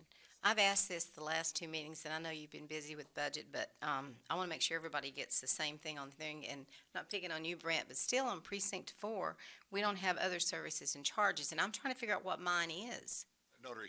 He doesn't have a notary, so there's no expense for a notary. So we paid that much for a notary? Well, there's other small expenses there, but the notary insurance covers a lot of that cost, and that's why, unfortunately, right now, he doesn't have the expenses that are related to that particular function, but I'll give you a breakdown. Yeah, I would just like to know, because we're all charged for it, except, Except okay. me. I guess you're not doing anything over there. You don't need one. Okay, thank you. Yeah, that must be it. Okay. All right. I need a motion, please, to approve this financial report for July 2019. So moved. Okay, I've got a motion and a second in that. And all those in favor signify by saying aye. Aye, post same sign. Okay, the last regular piece of business before we go into executive is the very important Nueces County pay schedules, A and E. All of you have had an opportunity to look. This is definitely the reflection of the budget workshop, and it will become effective October 1st, 2019. Let me turn to that so I can look at it for questions. So I started looking, and one, it about broke my eyes because it's so small, but that's okay. It is what it is, right? And I'm getting old. So I guess, Dale, can you kind of, we've had a lot of, Have Dale do the highlights. yeah, we've had a lot of general discussion on this. I mean, did we make some of the tweaks on some of the ones that we talked about that were kind of getting twisted in the whatevers? I mean, I get that 28 is going to push up closer to 29 because we didn't deal with 29 yet. I don't know what we can do about that, but there's always going to be some push up somewhere. But can you just give me a general? Yes, what you'll see is on the report, you'll see, it's better to see it on the screen if Tyler can roll it up a little bit. You'll see different groups that are highlighted in yellow. Unfortunately, it's not responding, but on your report, they're in gray. I got Now, during our process, during budget cycle, we try to group the functions within which all we're talking about. So 11 through 17 are in a group, then 18 through 20, 21 through 23, 24 through 26, and 27 and 28 are grouped together so that no one in those particular groups above 17 would receive anything higher than a 6 or 7%, because I know that was a big concern. Now, every group that are in yellow saw a 2% increase because that's how we worked up with the budget. So 28 saw from an hourly rate from a different of 2%, then we went backwards from 28 to 27 to try to work this up so that we made sure it was fair amongst the division. So, But the higher percentages were with the lower pay. yes, pay group 11 saw probably a 26% increase. But we try to get them close to what we were talked about, whether it was, so you see a 11-1 as a 29,494,000 annual salary. If the continuous pay continues, then if they go up one step, they'll be above the 30,000. Now, this is the pay structure we currently have right now. I know we're going to be working on a salary analysis coming up very soon, once we find the right individual or company, as well as the funding to try to determine how to best restructure this. But we try to function this and try to have this so we have some relatively stable balance between this, where we didn't exceed a large percentage for any particular department, so we wouldn't try to do something where we made sure that the supervisors were still being paid more than the people that they were supervising. So with that was there. So we want to make sure that the pay group is there. Now, just so you can understand, if we go 11 through 17, now going from step 1 to step 20, that's still 2.5% across. So that did not change. However, from 11 to 17, the payment, the difference between 11 to 12 used to be 5%. That's now 1%. Same thing for 12 to 13, 13 to 14, 14 to 15, 15 to 16. They're all 1% differences. When I went to there with the next group of 20 to 20 back down to 17, that group is not 1% apart. They're now 2% apart to try to keep a gap between them similar to what it is and not exceed the salary threshold that we were trying to put in together. So this took us several times to try to figure out how to best do this. We felt that this was how the court had requested that we handle this function. We have the balances that payroll needs to do to make the changes in our payroll system. I'll be glad to answer any questions you might have, but this is what I have to submit for you for pay schedule A. And while we're at it, we're also having pay schedule E, which is your elected officials pay salary. That did not change, so the balances are still the same. So for this particular function, we're submitting pay schedule A and pay schedule E effective October 1st, 2019.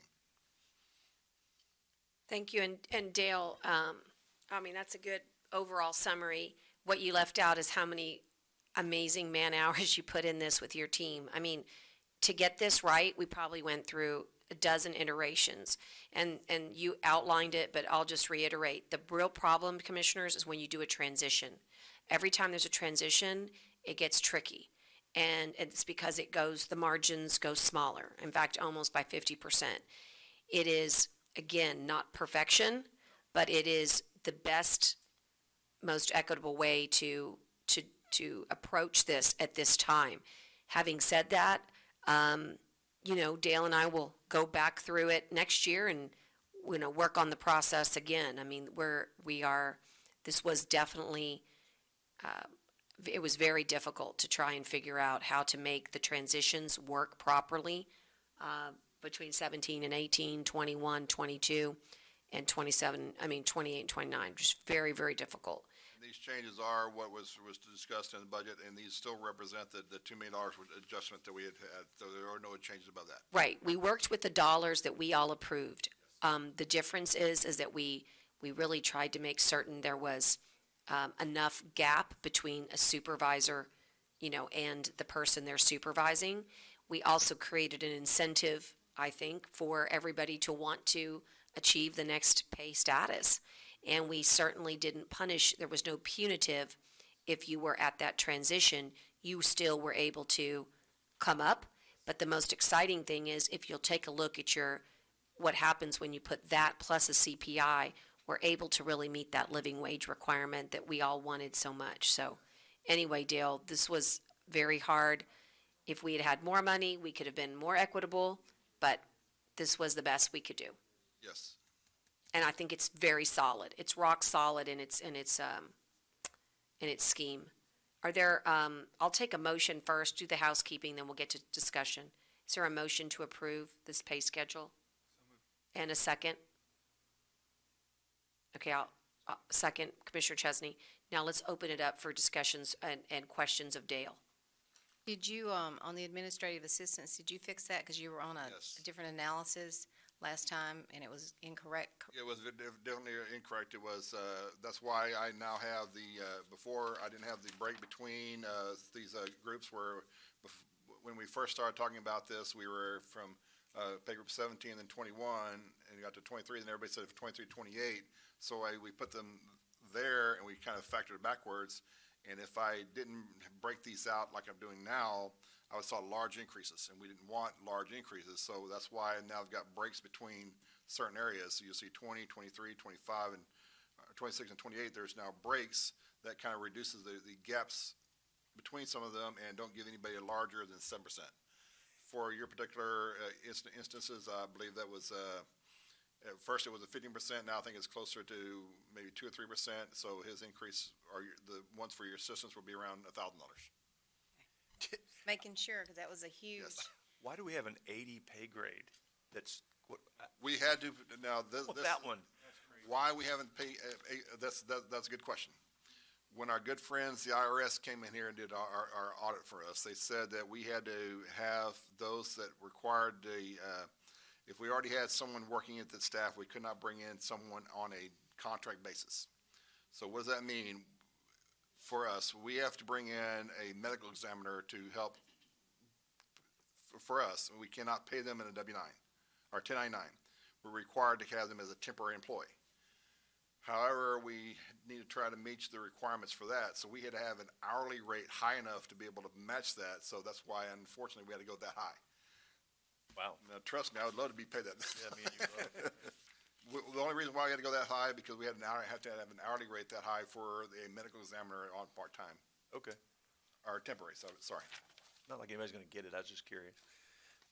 I was shocked when we had to do that as well, but when the IRS said we had to, we had to. Fair enough. Good explanation.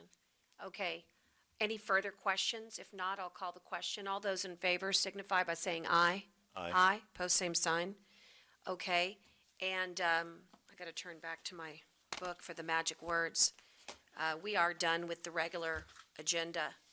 And now we will be giving notice that Commissioners Court does elect to go into executive session at this time to discuss matters that were listed on the agenda and are authorized by the provisions of the Open Meetings Act, Chapter 551 of the Texas Government Code. And I'm authorizing this executive session in accordance with the authority of Vernon's Texas Code, Section 551, 071, 072, 073, 074, 745, 076, 86, and 87. And we're consulting with our attorney, including on matters including relating to litigation, real property, prospective gifts, personal matters, including termination, county advisory boards, security devices, economic development negotiations, and other matters that may be discussed in executive session. Upon completion of the executive session, the Commissioners Court may in open session take such actions as appropriate on items discussed in executive session. And with that, I'll gavel us out at 1 p.m. on the dot. We should be back soon. I'm going to come back on the record at 1:27 p.m., and we do have some action to take out of executive session, and this time I would take a motion with regards to the first item regarding JKS. Judge, I would move that we discuss, that we authorize the county attorney to send a demand letter against JKS Engineering Company related to their design work for the I.B. McGee RV Park project. Is there a second? And all those in favor signify by saying aye. Aye. Post same sign. The second action was just to receive information, and the third was as well. So I believe this concludes. Oh, I'm so sorry. We do have to ratify. Forgive me. We do need to ratify So moved. the hiring of the Abrams Law Firm. So moved. Okay, I've got a first and a second. All those in favor signify by saying aye. Aye. Post same sign. Okay. At this time, that concludes our executive session, but not our adjournments in memory of, and I'd ask if any commissioners at this time have an adjournment in memory of that they would like to present. I do, Judge. Okay, please. Judge, I would like to pass our condolences on to the Wendell family. Elvira Wendell passed away on September 7th, 2019. She was married to Eric Wendell. Mr. Wendell and his family owned the Maverick Markets here, I believe, for many, many, many years. And Miss Wendell was a delightful lady. She was born in Mercedes, Texas, to Felicitas Rodriguez, and she grew up in Harlington and lived here in Corpus Christi for many, many, many years. It's kind of an interesting, it said in 1954 she met a German immigrant named Eric Wendell. After a whirlwind courtship and several rejected marriage proposals, Elvira finally agreed to marry him. So anyway, our condolences to the Wendell family. Elvira was just an amazing lady, just so elegant and classy, and her daughter Barbara Pender from California and I are friends, and she will be so missed. She was involved in community organizations, and my condolences also to the Wendell family. I was sorry to miss that funeral on Tuesday. And Commissioner Modis, do you have any? And although I'm going to bring back the full obituary on the 25th, I just wanted to express on behalf of Nueces County Court and its commissioners our condolences to the Mills family and to Terry Mills, president of the local NAACP chapter, in particularly for the loss of his beloved father, Mr. Mills. And hearing no other adjournments memory, we are officially adjourned at 1:30 p.m. on the dot.